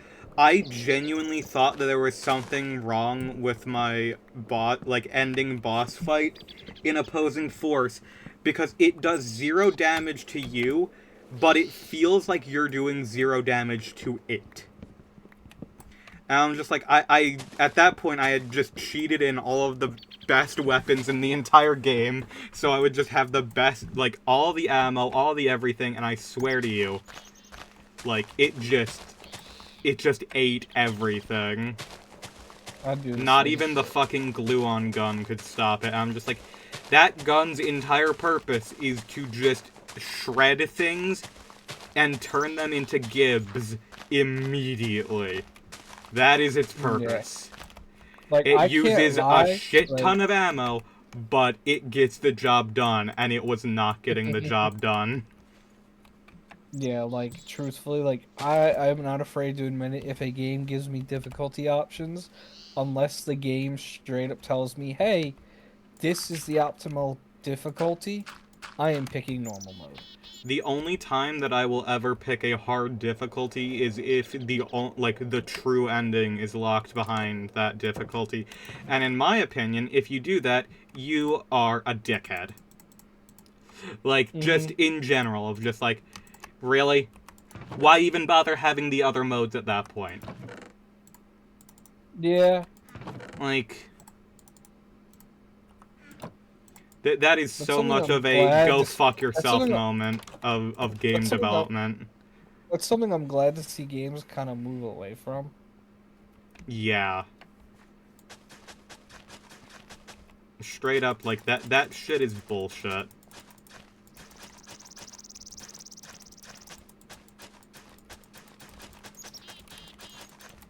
You know, And I've then there were never played games that were Kingdom like, Hearts oh, games. in order to get the true ending, you have to play the whole game twice. It's just like, at that point, like, I'm going to the dev's house with a gun.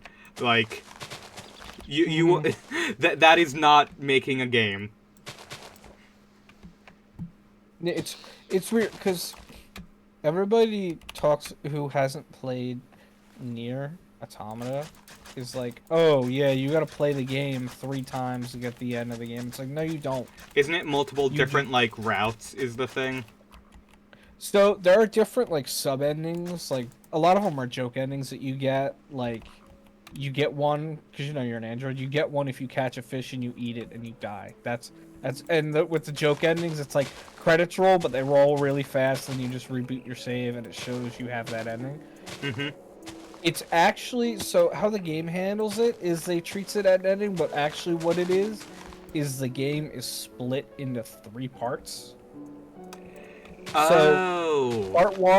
part one is ending A, which is the first half of the story from 2B's perspective.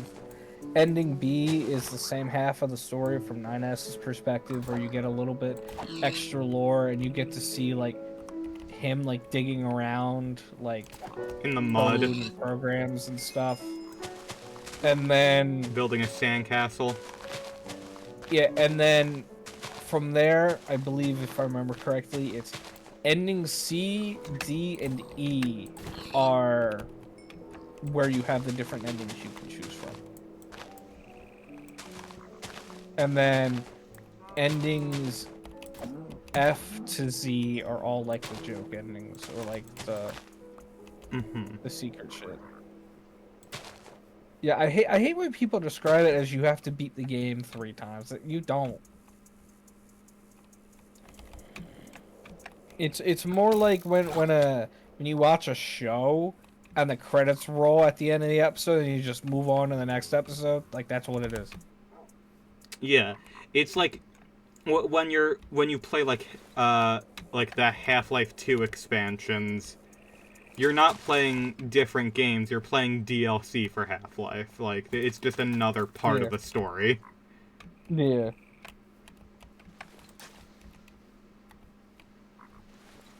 Surprised you didn't get sand for the sugar cane. That's a myth. Is it? Yep. On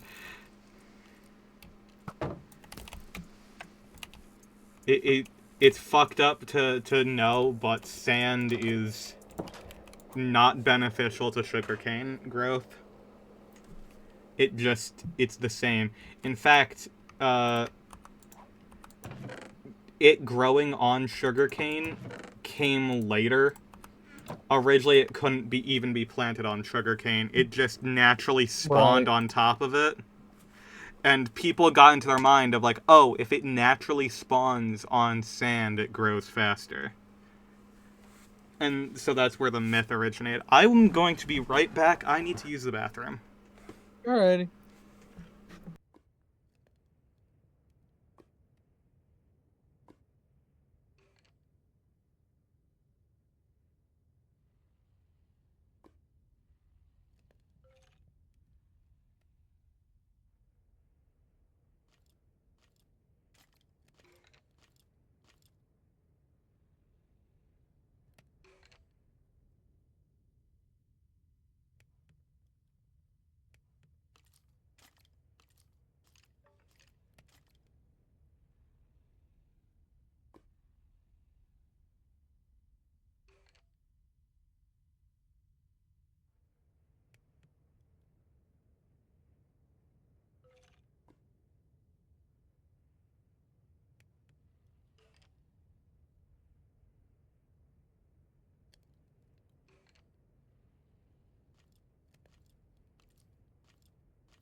I am now back, and I have pasta. Sweet. Also, just because it was funny and I saw it just before I started the stream, I was looking at Craigslist. And someone on Craigslist is selling a donkey for $500.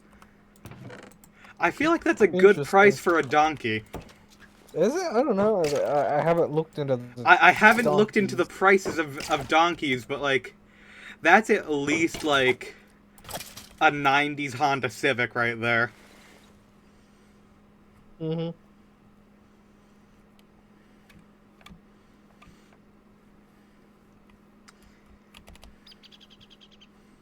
Damn, that bitch gave me no bones, and I need bones, that way I can get the cows over here.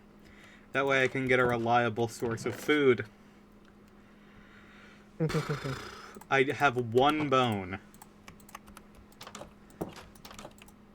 Can I just remove my own arms?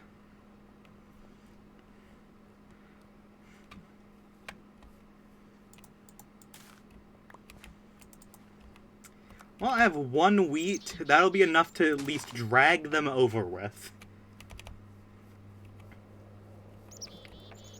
Alright, there were pumpkins here that I didn't get because there were things chasing me.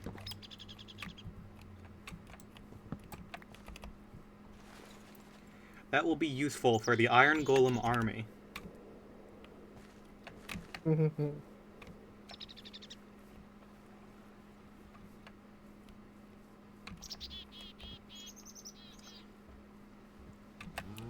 Please, there was a second cow, I know it. There it is. I know I killed one, but I needed to kill one.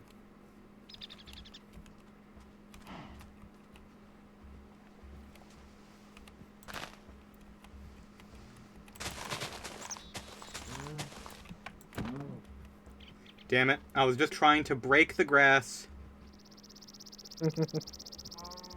Okay. Come back to being normal, brother. Woo. Dude. Food. Follow.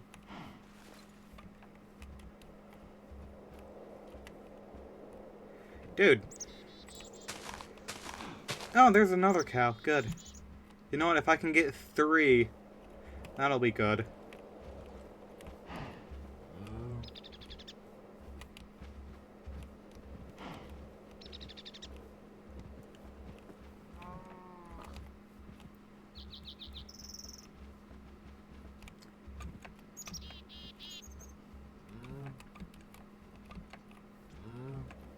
Oh.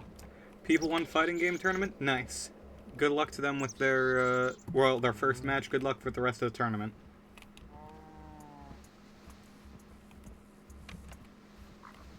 I could have used that bone on that wolf, too. Damn. Though,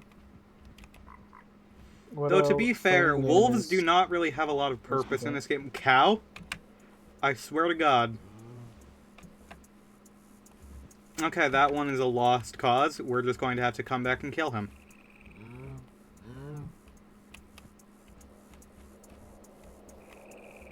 God, I can't remember the last time I sat down and played a fighting game. I think... Don't you play Street Fighter 6? Yeah, but I haven't been back at it in a while. Fair enough. Honestly, I need that game to be a Switch 2 port so bad. Yes. Like, I don't know, I can't bring myself to game on my laptop or a PC anymore. I don't know why. I think because I've been going back to my Switch because I picked up Octopath Traveler 2. Mm-hmm. So it's like I've gotten so used to like the convenience and like snappiness of the Switch. Like, it's kind of hard to go back to like a PC and like how finicky it is sometimes. Meanwhile, for me, it's like the opposite of like, it's so hard for me to get into a lot of console stuff just because for me, my PC is like where I do most of my work. So I'm just like, well, I'm here anyway. Well, that's kind of my problem, is because for class, I'm on a computer. For work, I'm on a computer. So it's like, I don't want to come home when I'm trying to relax and be on the thing I was on all day. That I makes guess. sense. For me, I guess I You don't know, have 'cause- that issue because I've never in my life,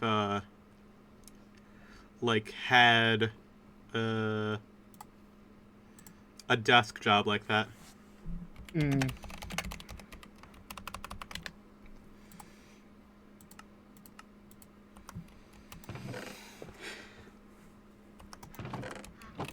So, like, I get why it would be not your favorite thing to do, frankly. Yeah. So like I need. I mean, I'm already set with with Master Chief Collection, if that, because allegedly that's coming over. Yeah, I remember you talking about that. So if that shakes out, I'd be fine.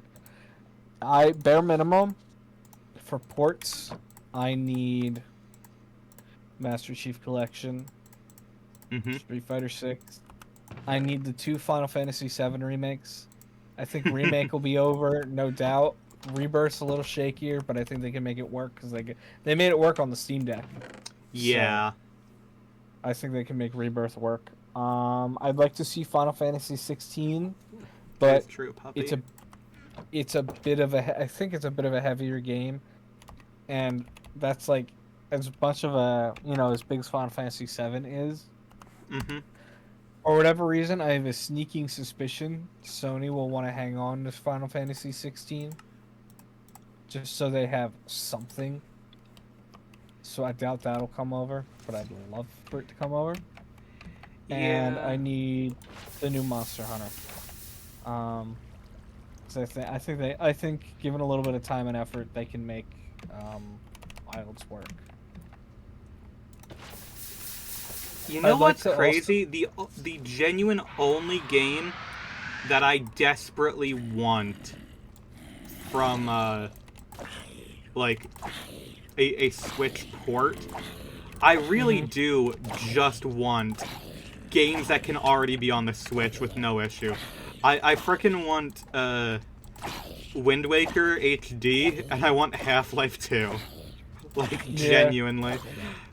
Actually, it'd be The kind of main thing neat. I'm excited for the Switch 2 is the fact that it's going to be able to run Fortnite without stuttering, and I'm not even joking.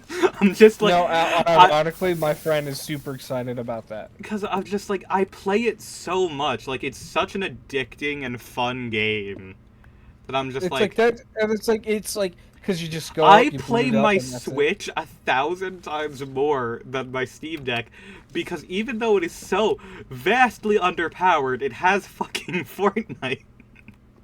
Yeah, and it's like, it's just there. Listen, I like the Steam Deck.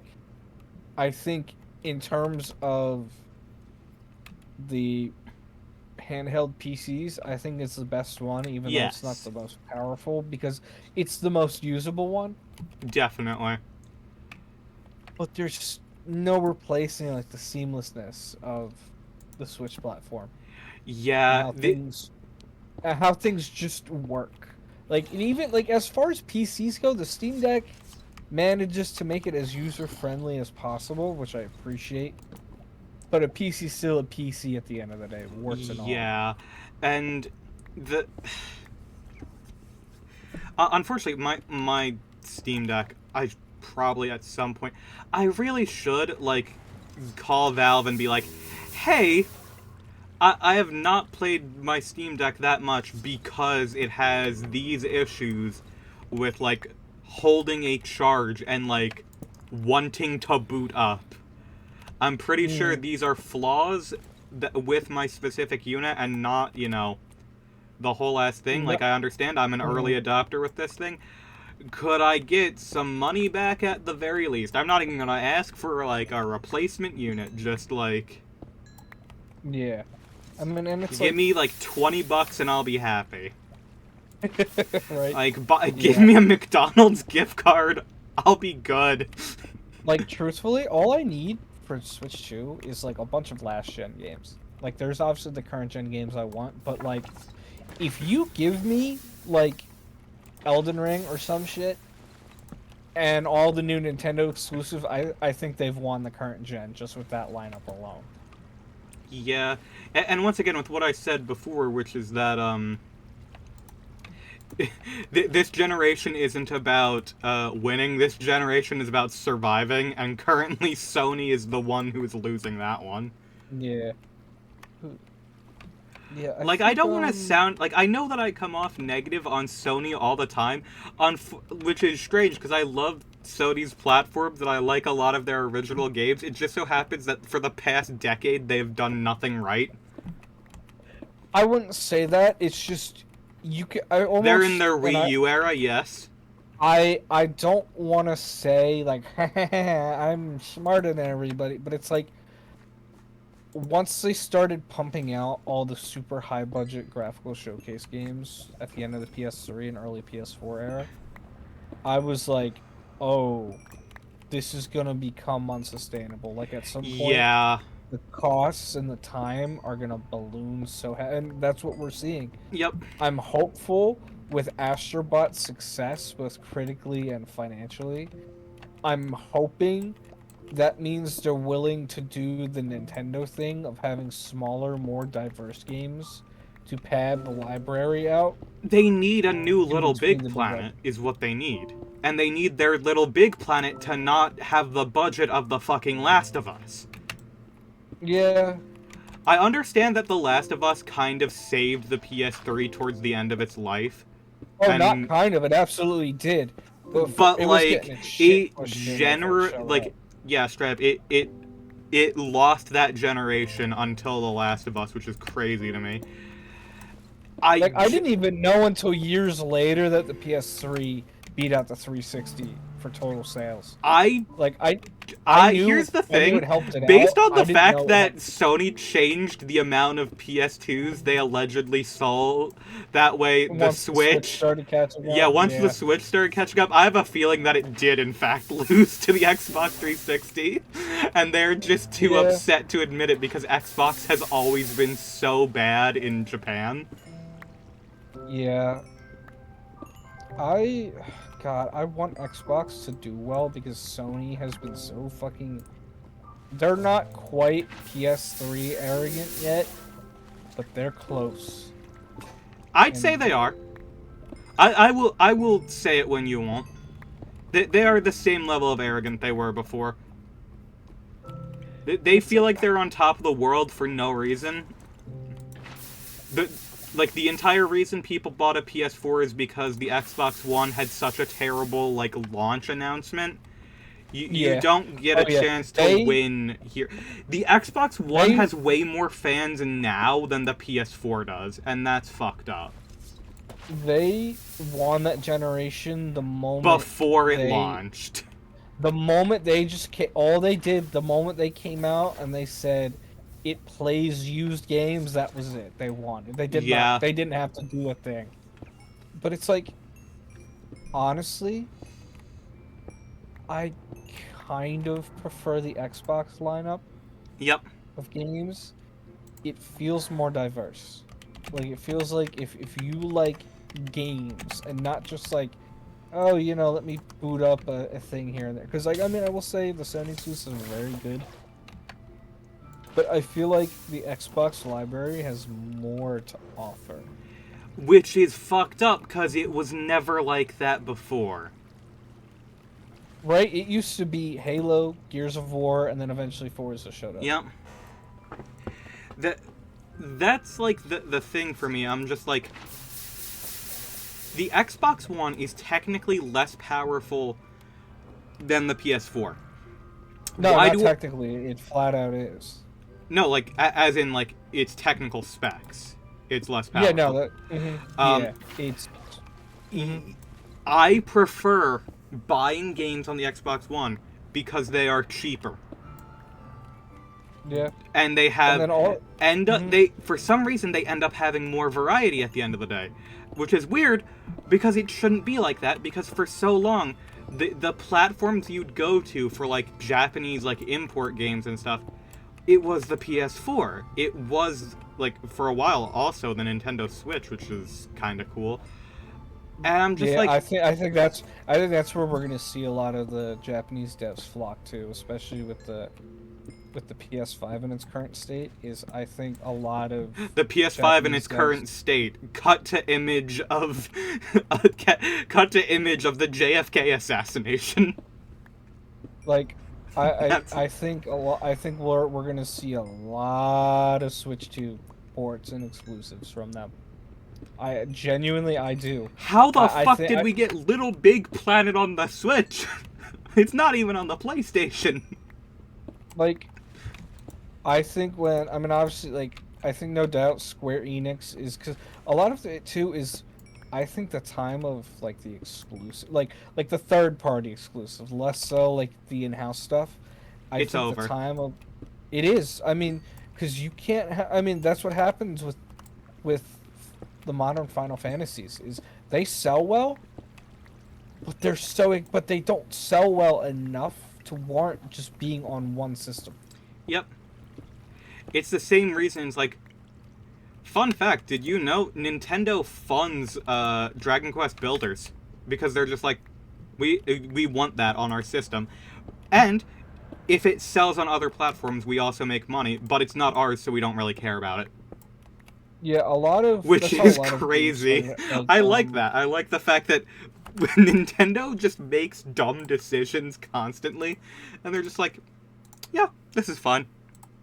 like that's how a lot of the Switch exclusives start. Is usually what happens is Nintendo publishes them, and then after a couple of like we saw this with Octopath and Dragon Quest 11, and Hmm. then Nintendo publishes them. A couple years later, the original developer gets the rights to the games, and then it gets ported everywhere else. There are some games that should never be on platforms that aren't Nintendo. I'm sorry. Like, I'm Yeah, sure that more you've the merrier. noticed some of them. Um, I like it feels so wrong seeing like Zombie on PS4 and like Wonderful Mhm. 101 on PS4. Yeah, I'm just like yeah, those are Wii U games. Stop it. You're embarrassing yourself. well, I mean, you embarrass yourself by making Wonderful a 101. Wii Yeah, U you're game right. by making a Wii U game to begin with. So that's dude. Speaking of the nostalgia for the nostalgia for the Wii U era is crazy. People are like, oh, I miss my Nintendo charm. I miss the games having charm. It's like, no, you miss being a kid. If I you do boot up the think Wii U, it has less charm than it used to, but I mean, like I don't give a shit about how much charm my UI has. I'm there to boot up the game or go to the eShop and that's it. And it's like, and respectfully, like as much as I like the Wii U, it was slow as shit to boot up and to get through everything. I will take 10 times out of 10, I will take how snappy the Switch UI is. And also, I don't want is complaining about the last few years of the Switch now it's on decline. And they're saying, "Oh, it's some of the worst times for Nintendo ever." It's like, motherfucker, you were not there in 2015 and 2016. Went months without new content or even new announcements, yep. and we would get shit like Amiibo Festival. Like We got the Amiibo quantity Festival, Ziplash, and Mario Tennis Ultra Smash in a row. like like like motherfucker, like you were not there. You like it was awful. Like people like like it made me, and I'm like a pretty like Nintendo diehard. Yeah. It made me question my Nintendo fandom. Yeah, it just it was like it was so dire. It was so The incredibly only dire. reason I don't regret my Wii U is because of Xenoblade and the Zelda games, and because of Virtual Console. Yeah. I have never regret my Wii U, which is a weird thing, but like I like it. It's the game library is in a weird spot outside of debatably Xenoblade and Breath of the Wild. It doesn't really have like, oh yeah, these are the top tier entries in these franchises. But it's like every big Nintendo IP, except for like Animal Crossing and Fire Emblem, have just solid entries. Like they're not they're like healthily Uh, middle of the pack. Sharp FE something, isn't that a Fire Emblem thing? That's like Tokyo Mirage Sessions. Yeah. That's a Shin Megami Tensei and Fire Emblem crossover, but it's more Shin Megami Tensei than it is Fire Emblem. Like So there's it's like better.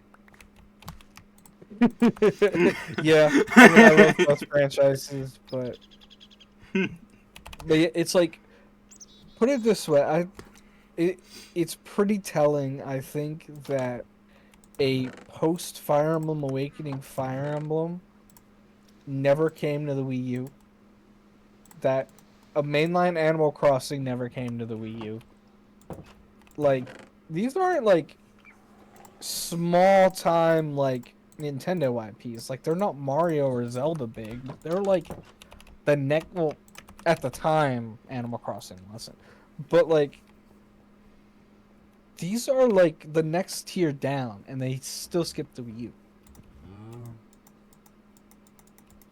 Like, I'm talking about I do like my Wii U. I like the games I have on it, but you just had to be there to realize how bad it was. It was dreadful, but at the same time, anytime, like, for me, I am 100% like in a position where I was like, I was not in the same like financial spot that I am now, where I have money to do stuff. Back in the day, like, I would be like, I would be going through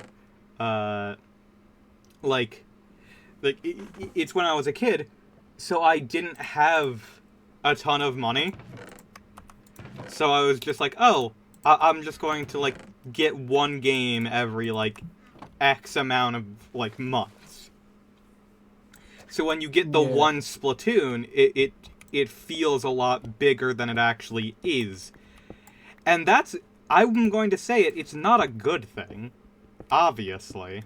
No. But like, I don't know. Like, I understand why people are nostalgic for it, because you know, I'm nostalgic for it. I'll admit. Like, I love my Wii U's. I think, and you know, pretty much anytime you and Randy would come over my house, we ended up playing a lot of Wii U games because, you know, Nintendo Land. Nintendo Land and Wipeout are way more fun than they have any right to be. Nintendo Land, I will maintain. Nintendo Land is second only to Wii Sports Resort when it comes to like the Nintendo like tech demos and party stuff. Yes, the fact that Like, people don't like Nintendo Land is better than Wii Fit. Crazy. Like, how do people not like it? Mario Chase, the Donkey Kong game, and the Metroid game are like enough. Like, you can have those three games, and it'll still be great. Yeah. And then you have like the Luigi's Mansion one is really fun too. It's like, it's just such a good mini game collection that's just fun. Yep. I really do not understand the group of people that do not like Nintendo Land at all, because it's like it is so much fun as a game. Did it fail as a tech demo? Sure, but like, we don't need every game to be a tech demo. And like, honestly, it gave me so much more to do alone than Wii Sports did. Because here's the thing. Yeah. When I was younger, I would play Wii Sports with my family. My family is not into video games, like, at all. No, my dad like, is into my mom and my sister really like Animal Crossing. Good for them. And I'm not going to say that's not real games. It's just, it's not what you play in Wii Sports. Like, and I'm not going to just go and grind out Wii Sports bowling. Like, I'm sorry. By myself. That, like, it's just like, Nintendo Land is a game that has enough stuff for you to do alone. Yeah, like, I mean, there's that Donkey Kong game, oh my god. The amount of hours I spent on one stage in that game. Yeah, it's like there's a whole. I mean, dude, and also the Zelda minigame was so good too. I 'Cause you had to never got play. to I never got to a chance to play that in full because I never had people to play it with at the time, Oh, it's a and I blast. also It's didn't like. have any Wiimote pluses. Mhm. Oh, But it's a blast. It's like the main. So everybody who plays on controller mhm, uses sword and shield, and then there's somebody on the gamepad who uses a wing the bow and bow, arrow. yeah. I only got a It's chance just to use the bow. rad. You know what was a lot of fun? It was the Mm. the ninja game where you threw stars using the Yeah, gamepad. Like that was always a lot of fun to me, at least. yeah. Like I I hmm I think. Have you ever played the Metroid one? It's so much fun. no, I think we tried to play it once, but I think that one was also one that required a Wii Motion Plus. It was because it's like so. I think it's like one person's in like Samus's gunship, Mm-hmm. and then everybody else just has like the arm cannons and has to take them down. It's neat. It's fun. That does It's like sound it's fun. simple. It's simple, but it's fun. That is entirely what Nintendo Land like wins with the simple and fun aspect. Ignore the fact that I just fell out of my house.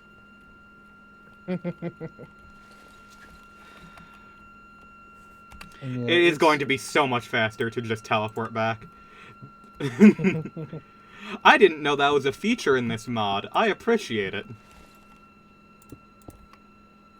yeah. I mean, because you figure it's like there's so much to the mod. Yeah, definitely.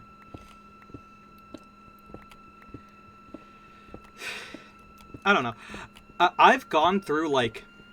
it's a video that I've wanted to make myself, and I've Hmm. seen other people do it, which is, the best, like, system launch titles of all time. Like, and I'm gonna be honest, like... I look at, like, a lot of them, and I was like, holy shit. Why why does the Wii have like such a good launch lineup? For no Dude, yeah, reason. that and I think. The I mean, original NES, surprisingly.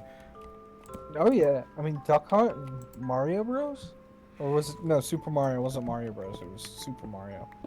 Dude, and it's like, I mean, And obviously like the all of the Switch. black box games, which are like they're good games. They're good pick up and play games. Like there's nothing special about them, but they're fun. Yeah, I mean, obviously everybody knows how good the Switch launch day lineup was. It was two games. Was it? It was Super Bomberman R and Breath of the Wild, and that's it. Oh, I'm thinking. No, I'm sorry. I'm thinking the launch window was solid, but yeah, Yeah. launch day didn't have a ton. It's like a week later, Mario Kart 8 Deluxe came out. Like, you were not pressed for things to play on the Switch. But, No, I like, mean you had a and a lot of the like indie games and like retro style games came over really quick too. yeah. Which is always nice. Like, that Yeah, I'm is what so you hyped want, for sure. I'm so hyped for Switch 2 to come out. I need it now. I just I need to we need to fast forward right to April because like I want to see games running on it. Like Dude, if we fast forwarded right to April, I might be dead. I it's might a not risk I'm exist willing to anymore, bro. it's a risk I'm willing to take. You're gonna risk my life, okay. Oh yeah, I'm not risking anything. It's fine. You're replaceable. I'll Some find of a you new may thing. die, but that is a risk I'm willing to take. That's exactly what came to mind.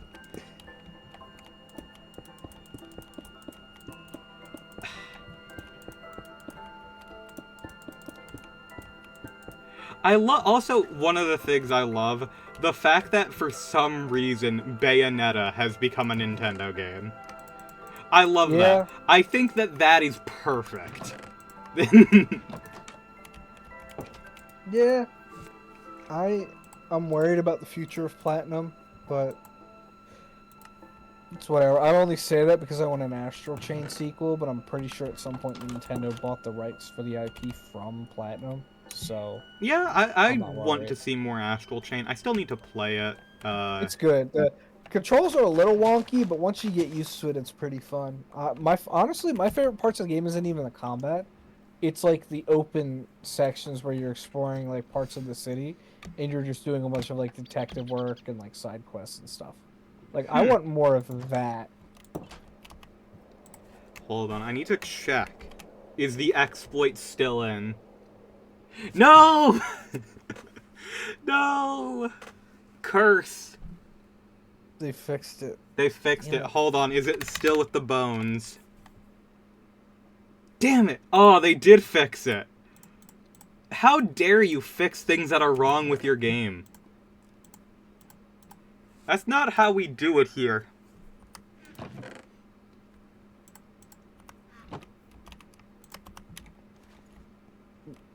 Oh god, I just remembered Mai's coming out for Street Fighter 6. Never mind, I might have to start playing again.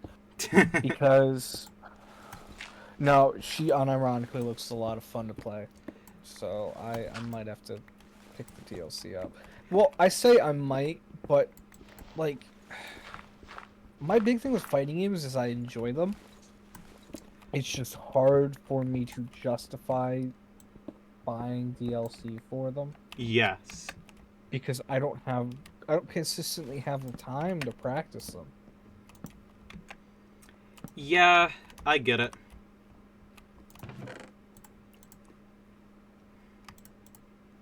And of course, me being me, even though I suck at fighting games, I always pick the hard characters. Because it's weird. I don't like a lot of the beginner focused characters because they feel too one-dimensional.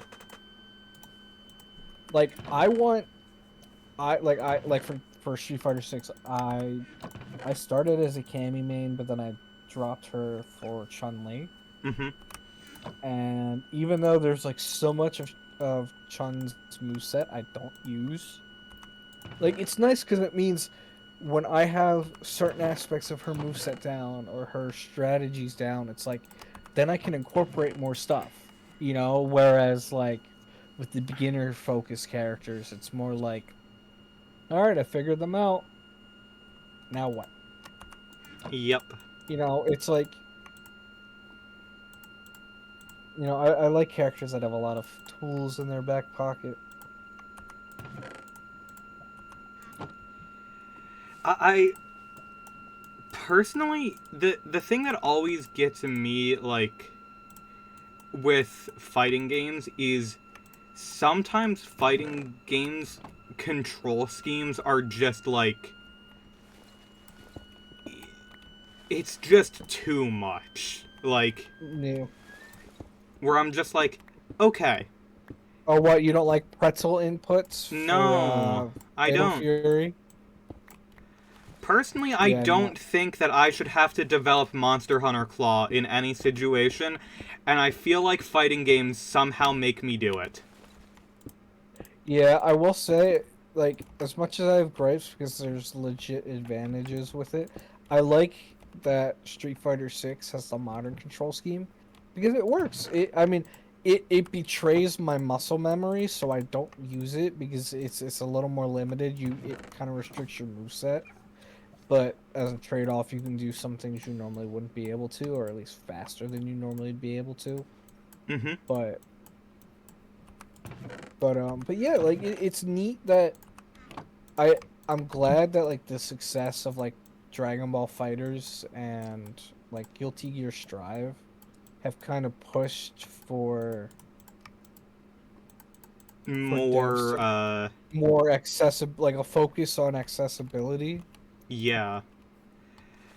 Cause for me, it's just like, I don't want to have to study Yeah, to I play a think fighting game. listen, I have no problem going into options or into training and having to read frame data and shit. I just need it to be accessible in the game itself. I don't like having to go outside of the game to figure out that stuff that's important. Yeah. For me, it's Like, something a little bit different where I'm just like, I genuinely am like, if, like, the game had, like, an internal thing that was like, okay, this is what we mean by having, like, an input on, like, 2, as opposed to, you know, because in my head, like, I know what I know numpad notation, sort of. But, like, the it's literally idea of just having to think that through and come out, like, that be registered in terms of, like, no. Why? Why would I do see, that? it's funny. It's funny. I started out that way, and then after a certain point, once you get used to thinking in numpad notation, it just all makes sense. Like, Like it's like I can see how it makes sense in my head. I really, truly can. That doesn't mean that, like, there's not, like, a full disconnect. yeah, that's fair enough. But honestly, the worst thing is, I I know that I am spoiled by modern fighting games. I think the way that a lot of games control are stupid. I really do. I'm just like, why would you design a game to play like this? Like, anytime, like, I play, like, I've gotten more into Mortal Kombat. I have. Anytime I sit down and think about what I am doing in Mortal Kombat, I'm just like, how the fuck does this make sense to anyone? I Eh, don't like Mortal Kombat. I think it feels so. I mean, granted, I haven't played anything past like X or 9, but like it just feels so like sluggish. Like I don't know. To me, there's a difference between something slower paced and something that feels sluggish. you are You correct. know? I 100% agree. The best game that ever balanced it was like Mortal Kombat X. And Yeah. you know what's X did a pretty awful? good job. You know what's so awful? Tried playing Mortal Kombat 1 because it was on sale for the Switch, and I was like, I want to see how bad the graphics look because everyone complained about it. It's not that bad now that they've patched it, I'll be honest. The Yeah. the thing It is, I when I was playing that, I genuinely like cuz I was like, okay, you know what? I'm going to pick up a character that I know how to play. I know how to play Reptile in Mortal Kombat 9 and 10. They control the exact same in those two games. In fact, Reptile's game plan has essentially been the same in every single 2D Mortal Kombat since they were introduced. Mhm. Why the fuck did they change the inputs and their gameplay? Why? Why would you do that? If you are going to have this be like... If everything is basically the same, if your entire point of making this game is to just take it back to basics, why are you making it more difficult to play this game? Mhm. Because you have just eliminated years upon years of people's muscle memory. Yeah, which I mean, I get it. If sometimes you gotta change shit, but you should there should be a way to like, again, not to keep jerking the game off, kind of like how Street Fighter does it. Offer different control schemes with their pros cons of like, It's not even yeah, different control schemes, it's just they change the buttons. They literally just changed the inputs for no reason. Okay, so for Force Ball in Mortal Kombat X, oh, you do down, forward, and X, and for slow Force Ball, you do it with down, forward, and then you use the heavy button instead of the light button. Okay, so in Mortal Kombat 1, we're just going to decide to have these two attacks integral to your game plan that typically combo into each other. One of them is going to be going forwards on the control stick, the other one is going to be going back, and they're all going to use different mechanisms and different buttons. What the fuck is wrong with you? What are you coding on? What are you doing? Do you have a limit of the amount of times you can use controller inputs? Am I not allowed to press the B button anymore? It's so stupid. It's so stupid. I hate it so much. It bothers me so much. And also, I just also hate when, certain things are just like, there are certain attacks that are, like, in every game, and they're just like, alright, so this one exists solely to be a fast but low-damaging projectile, that way you can move in and, like, start your setup and stuff. How about we make it in this game, we just make the startup frames way too long to actually be useful. Why? It does zero. It literally just does like one tick of damage, and it's just like, oh well. Also, Mortal Kombat combos, like the way to actually execute the moves, they feel like cheat codes. I'm sorry. Like, as soon as you start having me use like down X and then like use it, if you use up in a move at all that isn't like no, if you use up in a move at all, there is something mentally like wrong going on with your programmer and you need to take them to the hospital. Like, there is something not right going on there. Because you want to know what happens in a fighting game when you press up? You jump. And you want to know what jumping does? It interrupts your attack. You know, my biggest gripe with Mortal Kombat, truthfully, is the dedicated block button. Yes, like, oh my god, that is the worst part of Mortal Kombat. Oh my god. Like, it fucks with my muscle memory for everything. It's like, what the fuck? It's like... Why do you have a block button? Why? It's like no other game... Like, I get it. It's so they get an extra input. But also, like, I feel like it has led to a lot of, like, nonsense, like, combo and attack inputs. It's like, okay. It's like... The only way to use the up in their combos is to be blocking while doing it. It's like, go fuck yourself, actually. Yeah, it's like, it's just... Like, a lot of... You're fixing bad game design with more bad game design. I mean, like, at least it makes it feel unique, but it's not something I'm a fan of. Just because something is unique doesn't mean it's good. You know, because, like, you'll have attacks where it's like you block, and then you go the opposite way, you go forward.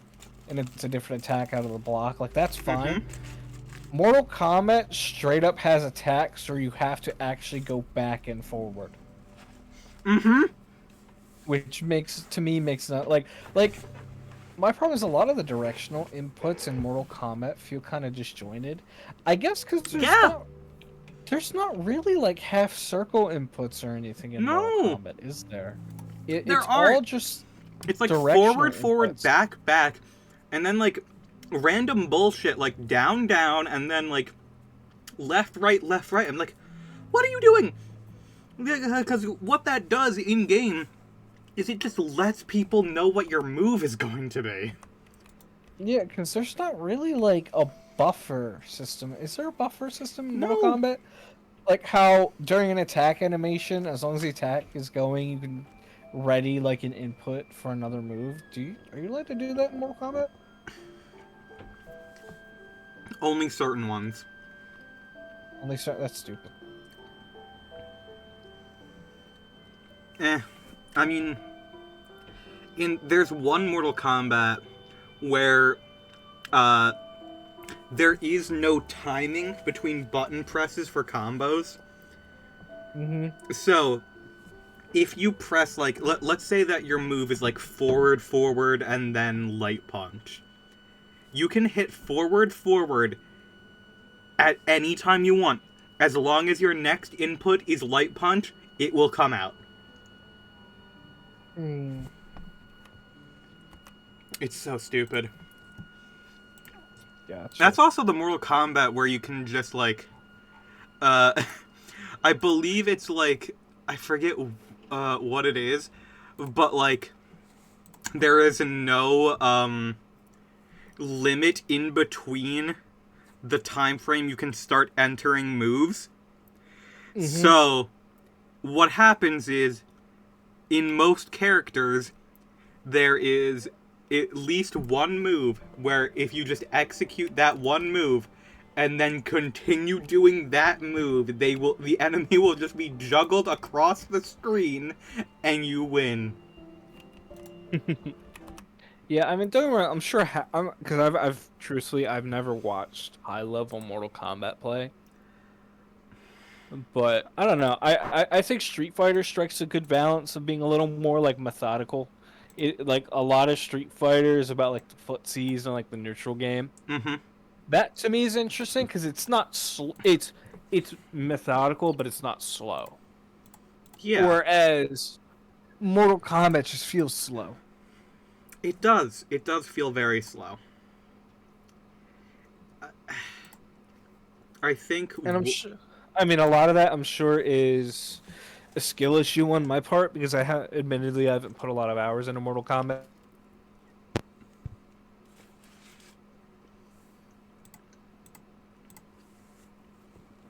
Eh. I mean, to be fair, I also come from where Street Fighter is the slowest fighter I play. Everything else is like an anime fighter. Yeah. You know, like There's a I've reason played the anime fighters are so popular. It's because it's because everyone has autism and ADHD and we don't want to play Mortal Kombat anymore. dude when Randy would make us play. I mean, that's the fact that he would never explain anything about it, so I get my ass kicked. It Mm-hmm. was like, I'm like, this is so slow. Yeah. I'm like, That's why I need all my attacks to come out in no more than 12 frames. Like, ugh. like, okay. The reason I picked up Reptile is because they were fast and because the force ball into slow force ball into uppercut, Randy did not understand how to stop it. He didn't understand. It was the one way I could win. It's literally Yeah, it's just acid spit, force ball, slow force ball, uppercut. From one end of the screen to the other. I mean, and it's also like respectful. If you're that pissed off at me doing the same move, find a way to stop it. Mm-hmm. To me, that's the fun part about fighting games is like the chess, like especially like when I play. First off, part of why I was so into Street Fighter 6 for a while is because the online is excellent. The reason I dropped Guilty Gear Strive is because it is such a hassle to get into a match. You have to wait for the game to start up, which takes a while. Go into the multiplayer, join a room. Oh, sorry. It's all good. And then it puts you in like a physical room where you walk around in and challenge people. And then half the time, if they see your rank is super low, like they're not going to challenge you. Or if they see that you're playing a character that they don't like, they're not going to let you challenge them. So it's like I was making no progress because I couldn't play with real people. Yep. It was too much of a hassle, and if I did get people, it would be once in a while, and it would be somebody who just would want to farm me for clips. You know, someone who's like Yeah. way above me. Street Fighter, you go in, it's on the home screen of the game, you select random match, you back out, queues you up, puts you in a match. And that's it. So you can just go in match after match after match. And it's like, it's so fun. Because I think it's like best of 3, I think, online. It's been a Yeah, while. I think it's best of... Somebody correct Most me. games are standard best of 3. So it's like, it's so fun because it's like the first match, like you're figuring out how this person plays this character. And it's like, it's a check, because like that's what I love about Street Fighter, is because so much of the game is built around like neutral and like footsies and everything. Mm-hmm. So much of it is like a chess match. It's like, it's genuinely fun. Like it's, My thing, I remember because I never, is... I had never played a Street Fighter game before 6 came out. My buddy invited me over when he bought it, Mm-hmm.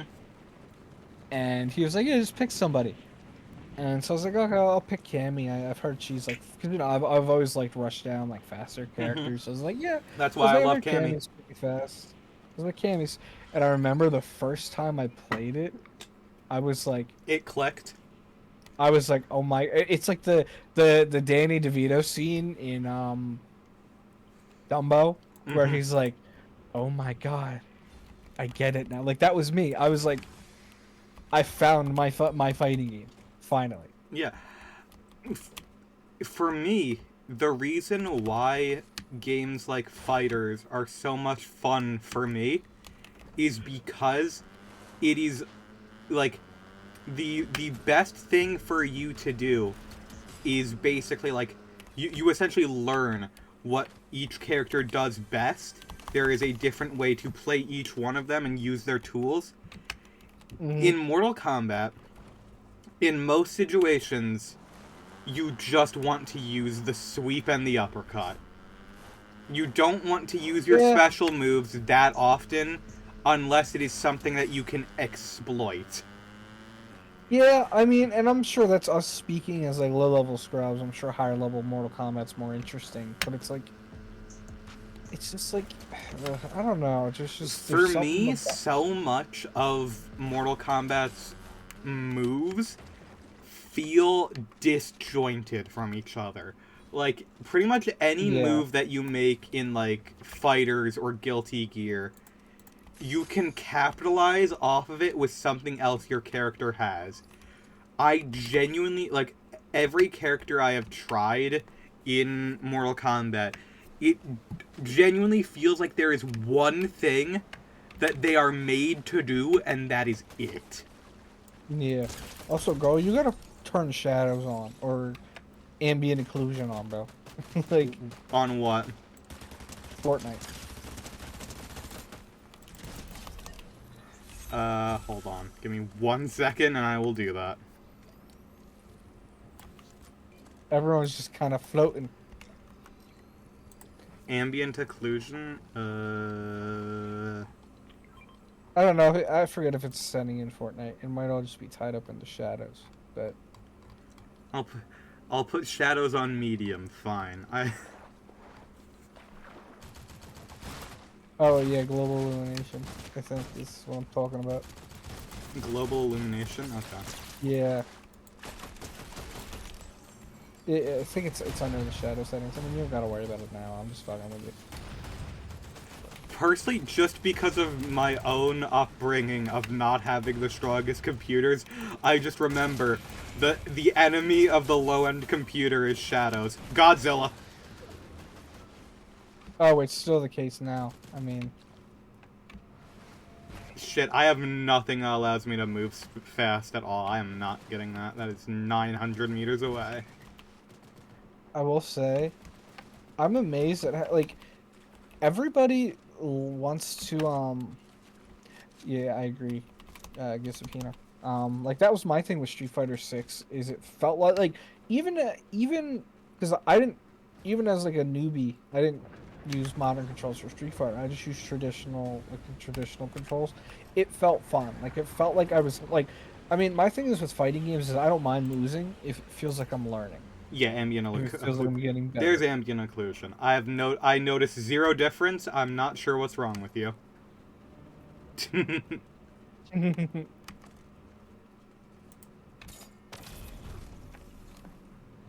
It's like, see how everything kind of blends in better now?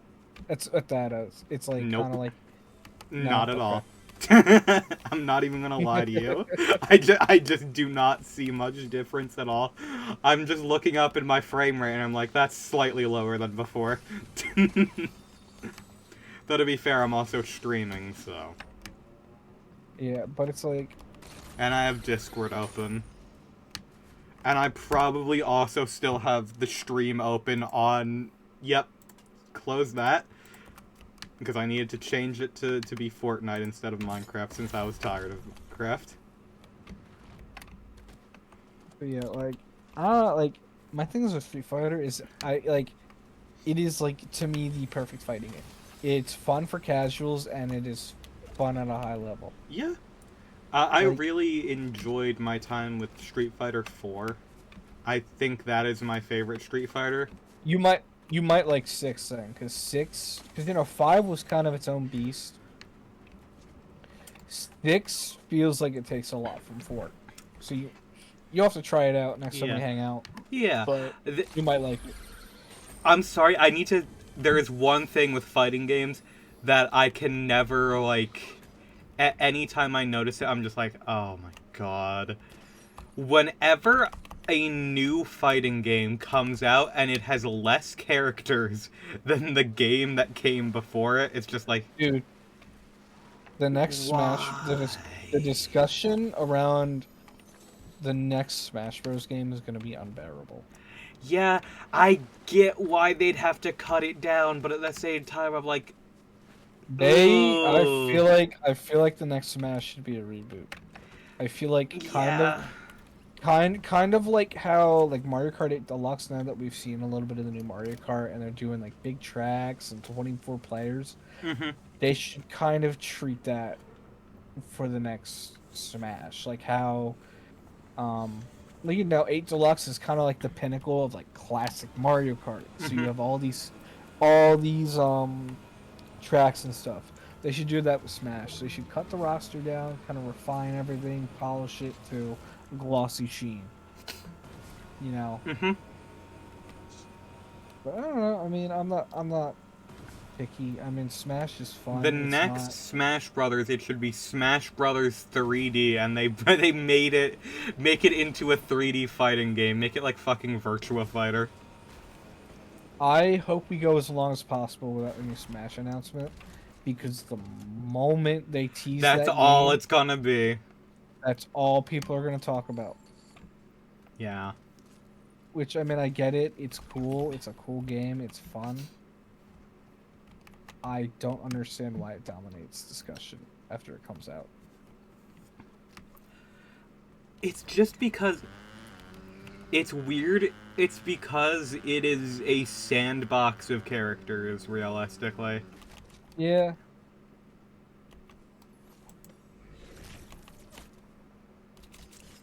Like, there is nothing special about Smash Brothers in terms of gameplay or anything else. It's just that it is all of these characters coming together and in a form where they are all, like, appreciated. Yeah, I mean, it's a celebration of... Like, here's the thing, it's like, this game I'm playing right here also has way too many fucking characters in it, but Yep. they don't meld together. This really is a toy box, like, you're just Dude, doing fucking yeah, whatever with it. Yeah, Fortnite is literally just like how you'd imagine, like when you put all your action figures together. It's Like, a sandbox. start You are playing in the sandbox with your G.I. Joes, and then you got a fucking Spider-Man figure, and you were like, I get it now. I understand what I must do. Yeah, right. You're like, yeah. So Darth Vader and Goku fight each other, and then Naruto shows up, and My Hero Academia guy shows up. It's like, and then Godzilla shows up too. It's like, it's literally like your dream game as a kid. Yeah, and it's fun as hell, but there's nothing, like, you don't get anything about the characters. You play as just costumes. And that's fine. Yeah. I enjoy this. This is fine. But, like, Smash Brothers is unique because it is a celebration of every, like, every game they come from, essentially. Except for Sonic. And Pac-Man. also, like, Sonic and Pac-Man, in that are just, copyright. We have restrictions for everything down to the color of their shoes. We're sorry. They're here, but that's it. And also, like, after you get Minecraft Steve, a Microsoft rep, and you get Sora from Disney, where the fuck do you go? Yeah, because you're not getting anything from Sony. Like, you've already, like... I mean, I guess you have Cloud and Snake, but those are like PS1 things. Like, you have somebody from Disney, which is insanely hard to do. It's like, at that point, nothing would surprise me anymore. And I think, so now it's because, you know, some part of the crazy hype is like, oh, what character are they gonna bring in? But like now that they've managed to get Sora, it's like, you know, it's like, okay, they've done the impossible, which makes speculation cooler because it's like now it feels like anything is possible. But it also means I probably won't be surprised anymore by character reveals. Mm-hmm.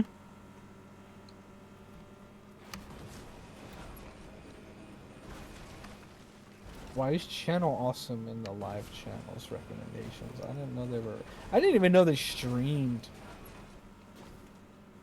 I don't know, man.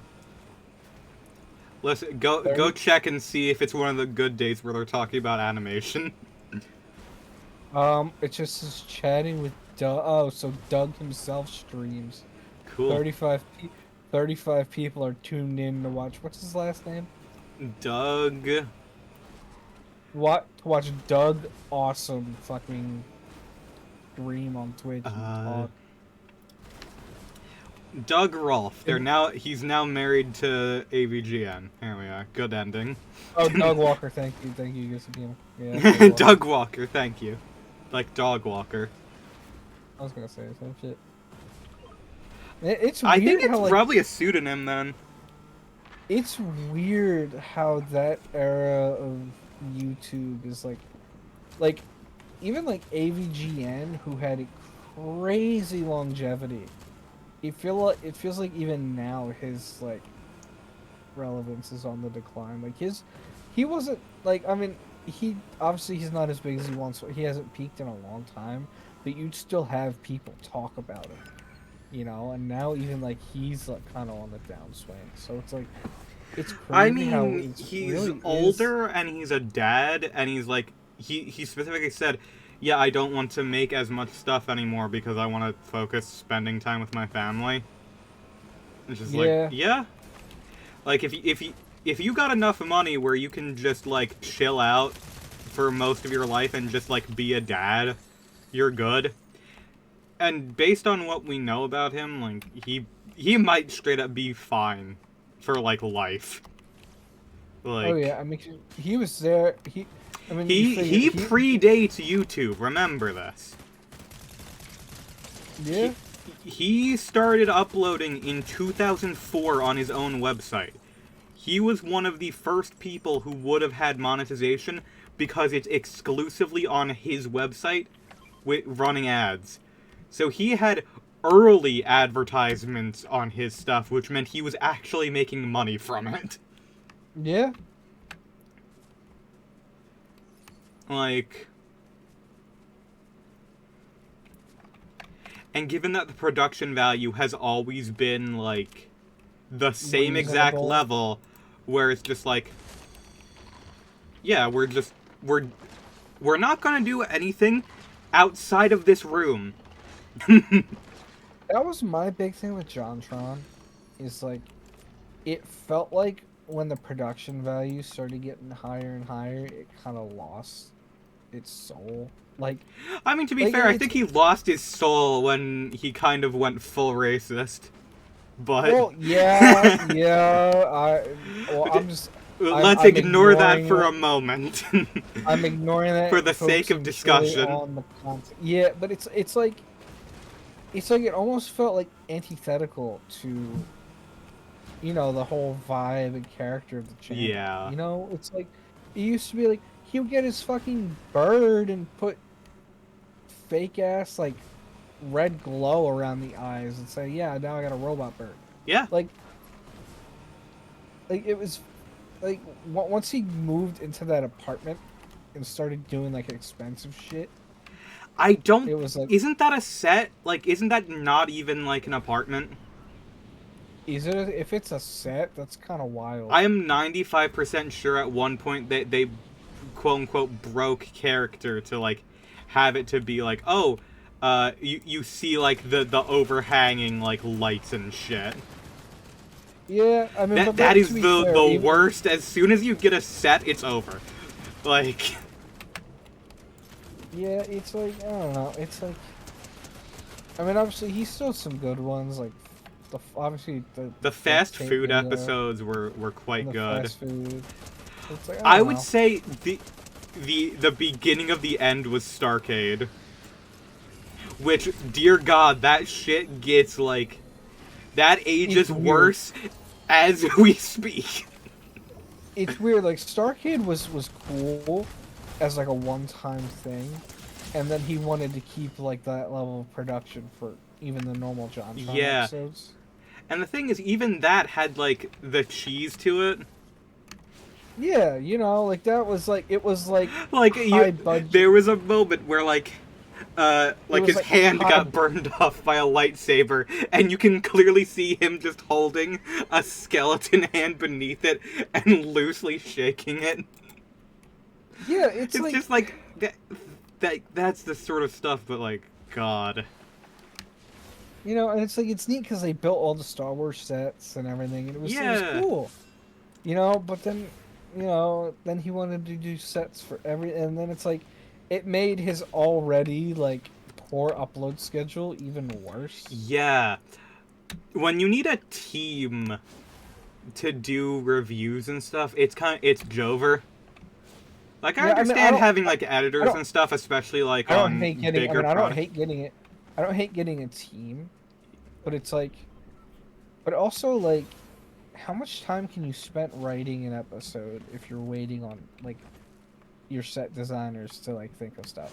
You know, it's like, Yeah. I mean, obviously, I'm sure like the concept of the video comes first and everything gets designed after, but it's like, it's easy to just pick up a game and be like, oh, let me write a funny video about this, you know. Yep. But then later on, when more people are involved and things are more complex, it's like, okay, It takes now longer is it to do stuff because everything has to be, like, voted on by committee, essentially. voted on and everything has to work. You know, it's like, Yeah. is this worth it? Like, can I do something more with this? You know, which is fine. You know, it's cool to raise your standards. Don't get me wrong, and it's certainly something to strive to. But it's like, I don't know. It's funny because I opened the stream whining about people complaining about Nintendo Charm with the Wii U, but it's like the low budget stuff in that YouTube heyday did have its like charm to it. It did. It really did. As it still felt self-made. It felt like felt- it was actually someone Yeah. making a point. Yeah. You know, it felt like someone who like really wanted to make this video and they made it happen through any means necessary. You know, it wasn't Yep. like this big extravagant production. It wasn't like a whole, like... It wasn't like... If there was a team effort behind it, it was usually just, like, friends and family, like, pitching in to, like, help with Yeah. something. Mm-hmm. Why is that one bitch from the 7 Deadly Six from Sonic? What? This character is literally that one fucking Deadly Six character from Sonic. Oh, I don't know. I don't know. Literally just the green bitch. They're all bad. They're all Zavik in different colors is the real end of it. But Mm-hmm. yeah. It's for me, I'm just like thinking and I'm like so much of like those old videos had their appeal because they like it was just some guy just like Yeah. talking about things that interested him. As soon as you get to a point where it's like being helped with like a team and stuff, the reason that it loses its quote unquote charm is because a lot of times, instead of just being something that is like written with someone's own opinion and experiences, it's literally just written to be like Yeah, it's like it's you slop essentially. or like you refine it so heavily that you almost take a lot of the character out of it. Yes. You know, like there is such a thing as taking too much time to do something. Whether Silk it's song, writing, like what we whether what we like just discussed at the beginning of the stream. whether that's like writing or music, if you take too long on it, like if you don't just let it sit and don't call it good after a while, you can refine all like the human element and character out of it because you're just constantly looking over it and and trying to perfect it, and then it's like that's fine, but at some point you just end up taking like all the life out of it. I mean, granted, but also like for me, it's like when it comes to certain things, like certain genres of music and what have you, it's like the imperfections of it are kind of what I'm chasing. Yeah. In certain genres of music. Like I like when the drums rush a little bit. I like when maybe a certain effect doesn't track the best or doesn't have the highest fidelity. It's like I like those little imperfections. Like okay. There I've shared before like Penny Parker's music of her stuff. She has gone on record that she doesn't like a lot of her stuff, especially from early on. To me, I really like that early stuff specifically because it was very clearly someone who was just making stuff with their friend. Like they had an idea, they committed to it, Mhm. and they made it. Mhm. Like that is the thing. As soon as you get to a point where it's just like when it's no longer you doing something, like when it's no longer you doing the review, when you're not writing it, when you're not making the sets, when you're what are you there for other than to just be a piece of like what once was? Yeah, or like to be like the brand, which I mean, don't get me wrong, getting a team and everything is really cool. It's like now you have somebody whose ideas you can bounce off of. Somebody can bring something to the show. I mean, God knows, God, remember back in the day, all the complaints about fucking Greg leaving the completionist. Like there is like that And little to like be fair, extra. you know what? He that it did go downhill after he was gone, and it got worse Yeah, and worse. yeah, it did. Ugh. Incredible. Who's the last standing member of Normal Boots? Is it PBG? Uh, Is he the only one left? who's actually in it? Maybe. I don't think it exists anymore. Let me check. I know the YouTube channel's still up. I just don't know if anything's done with it. I I mean, think I know it ever since PBG and JonTron had their public fight, I think everything involving the two of them together has been nuked from the internet. Yeah, I think it. Because Yeah, I the know one their like Minecraft hardcore series is like gone. which is a shame because I really Those were enjoyed all really the hardcore fun. ones. Those were fun because it was neat because like you got to see kind of like because they're just hanging out playing games. It's like Yep. it was like you got to see almost not a more human side of them, but like less like Just kooky vibing. quirky. Yeah, less like kooky quirky Nintendo gamer humor and more like just bros being bros. This So it guy's was being always fun. dudes.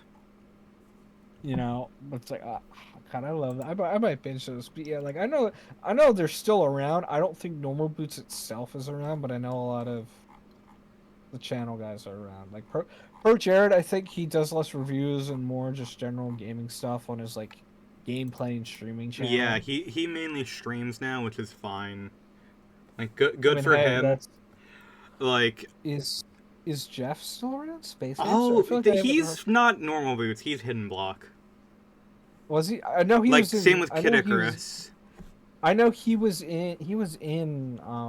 He was not Normal in Boots normal for a boots. while. Nope. Or he at least showed up on their channel. He was just best friends with PBG for the longest time. Wow. He may stream now. He hasn't uploaded in 3 years. Who? Space Hamster. Damn.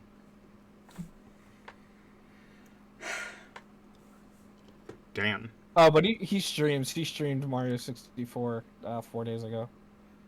Yeah, Gesapina just said that they stream. Okay. Okay, so they've all moved to. Because streaming So makes money, and the way that they supported themselves before is no longer a profitable thing. And yeah, plus 100% full transparency, that's good. They need to they need to go to the place where the money is. Like, straight and up. respectfully too, and honestly, when you already have an established audience, streaming is kind of a no-brainer because you almost bypass the hard part. Yep, which is You know? discoverability.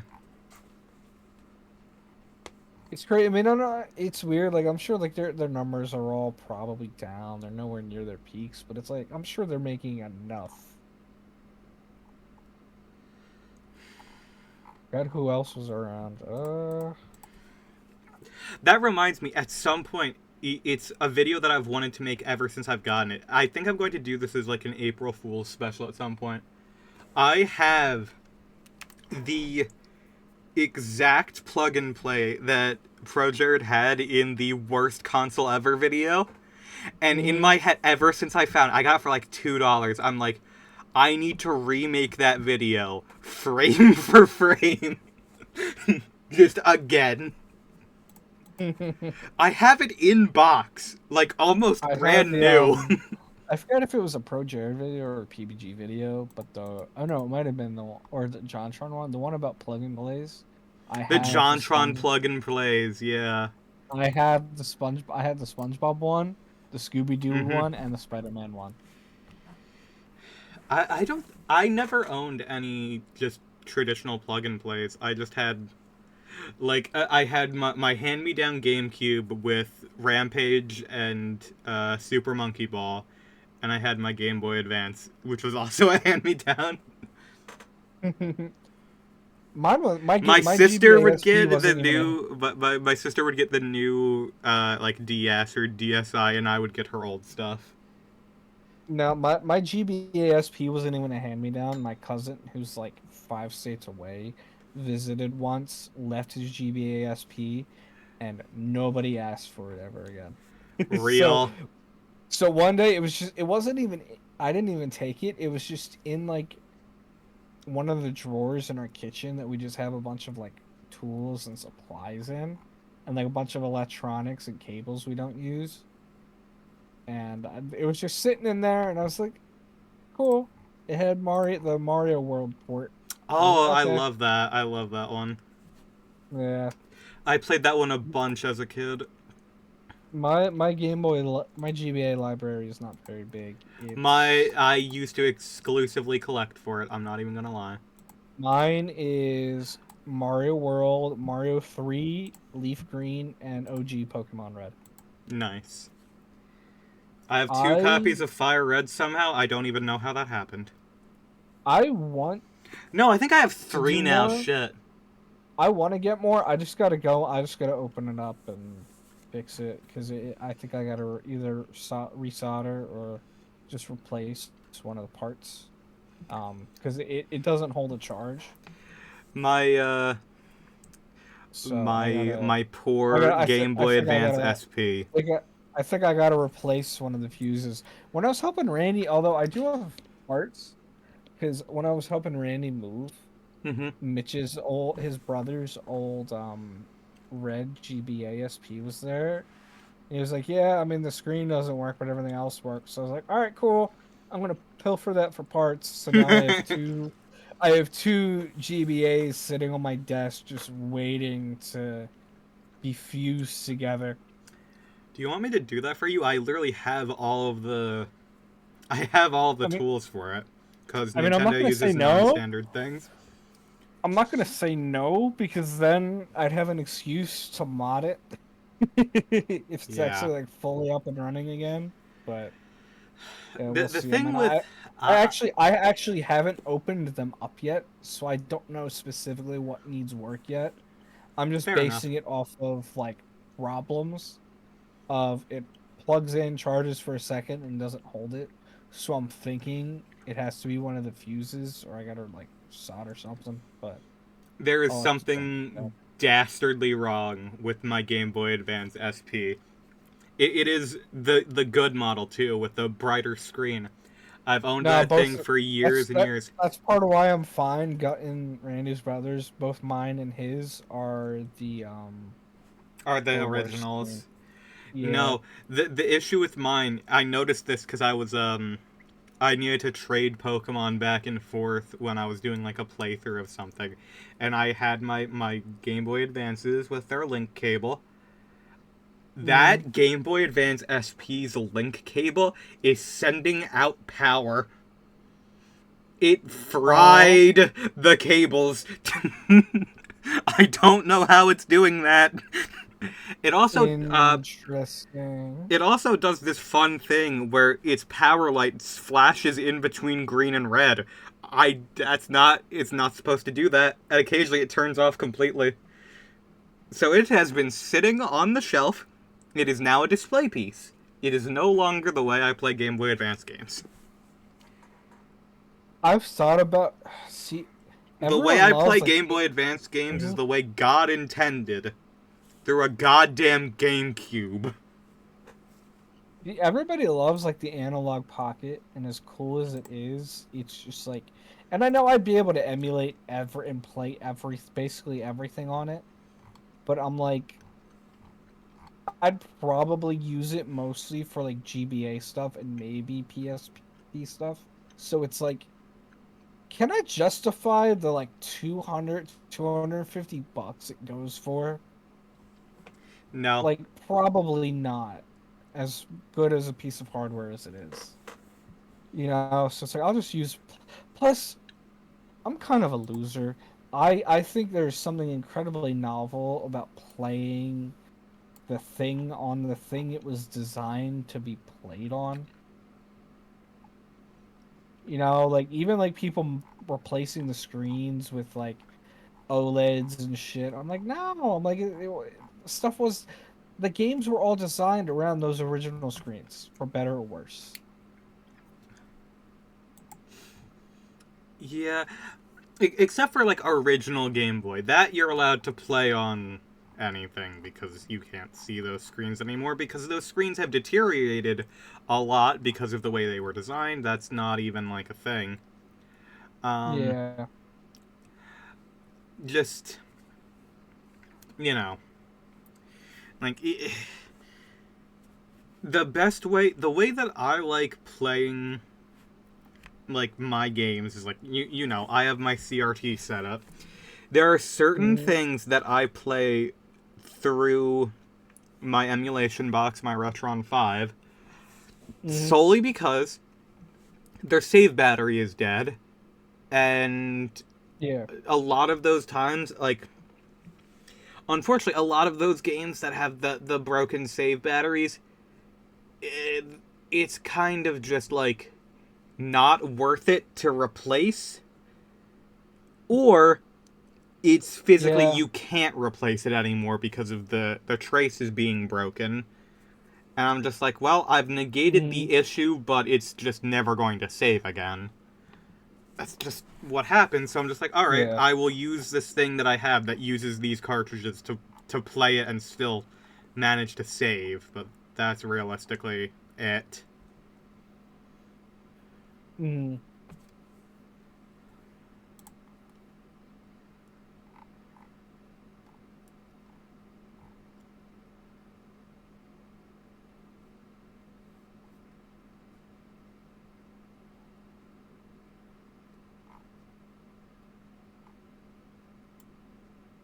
I'll say I'm check because I'm curious.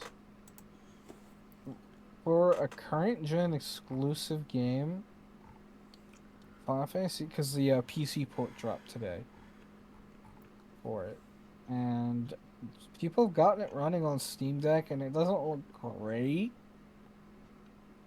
but it's solid. Like it's not great, but it's playable, That's the which best kind is of playable. which is more than I would expect out of a Steam Deck, considering this is a game built around a PS5.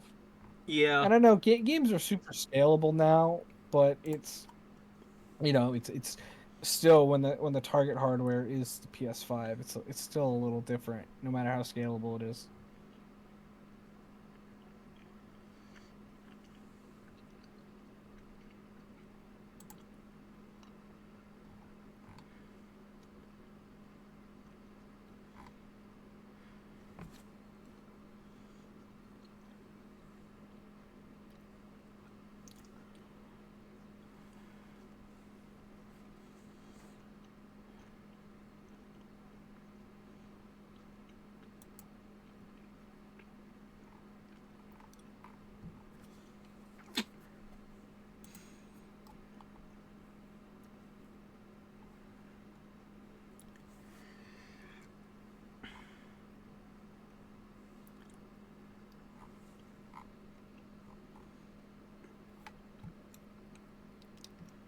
Is PBG still around? I need to check this now. EBG, yeah, he's still around, I think.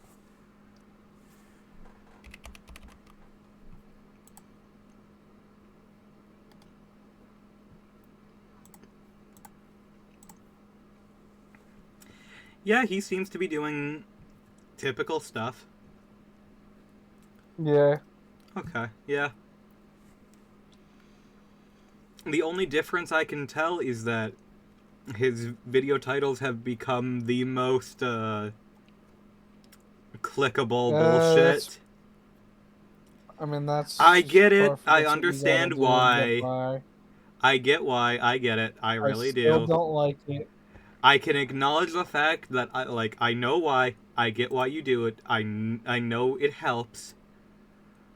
Oh my god. I hate that you have to, you know. Yeah, like I get it, but ugh. It's just like you gotta stuff.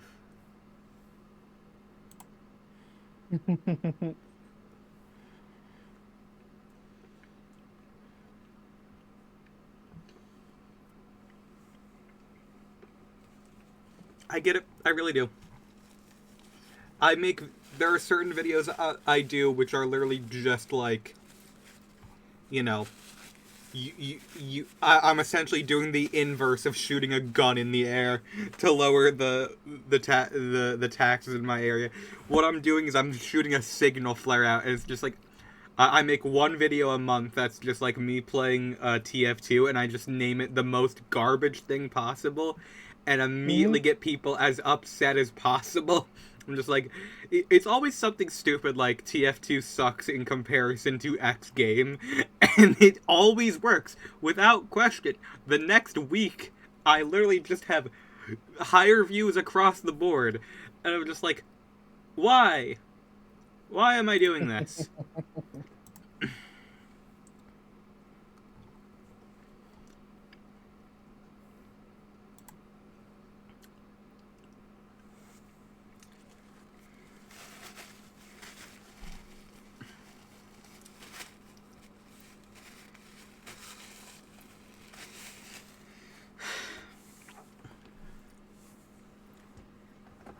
Like, I don't know. I Mm, just question. I just question why a lot of the time. yeah, I mean that's kind of what you gotta do, especially with YouTube. It's like, what the Yeah, fuck?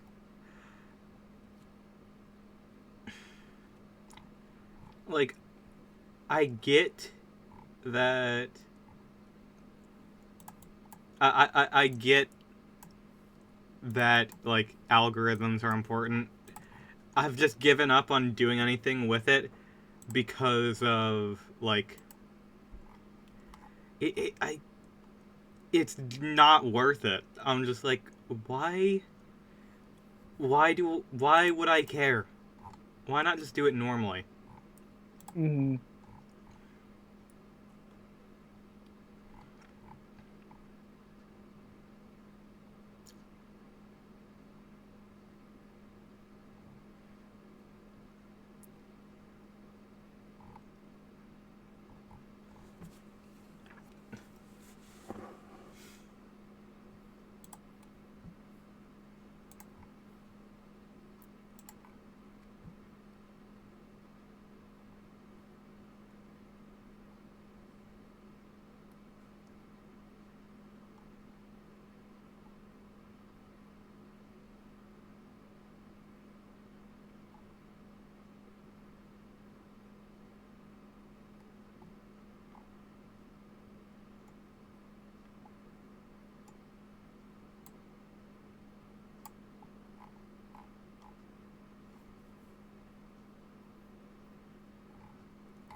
All right, I need to. I should probably go and like shower because I do have to work tomorrow, unfortunately.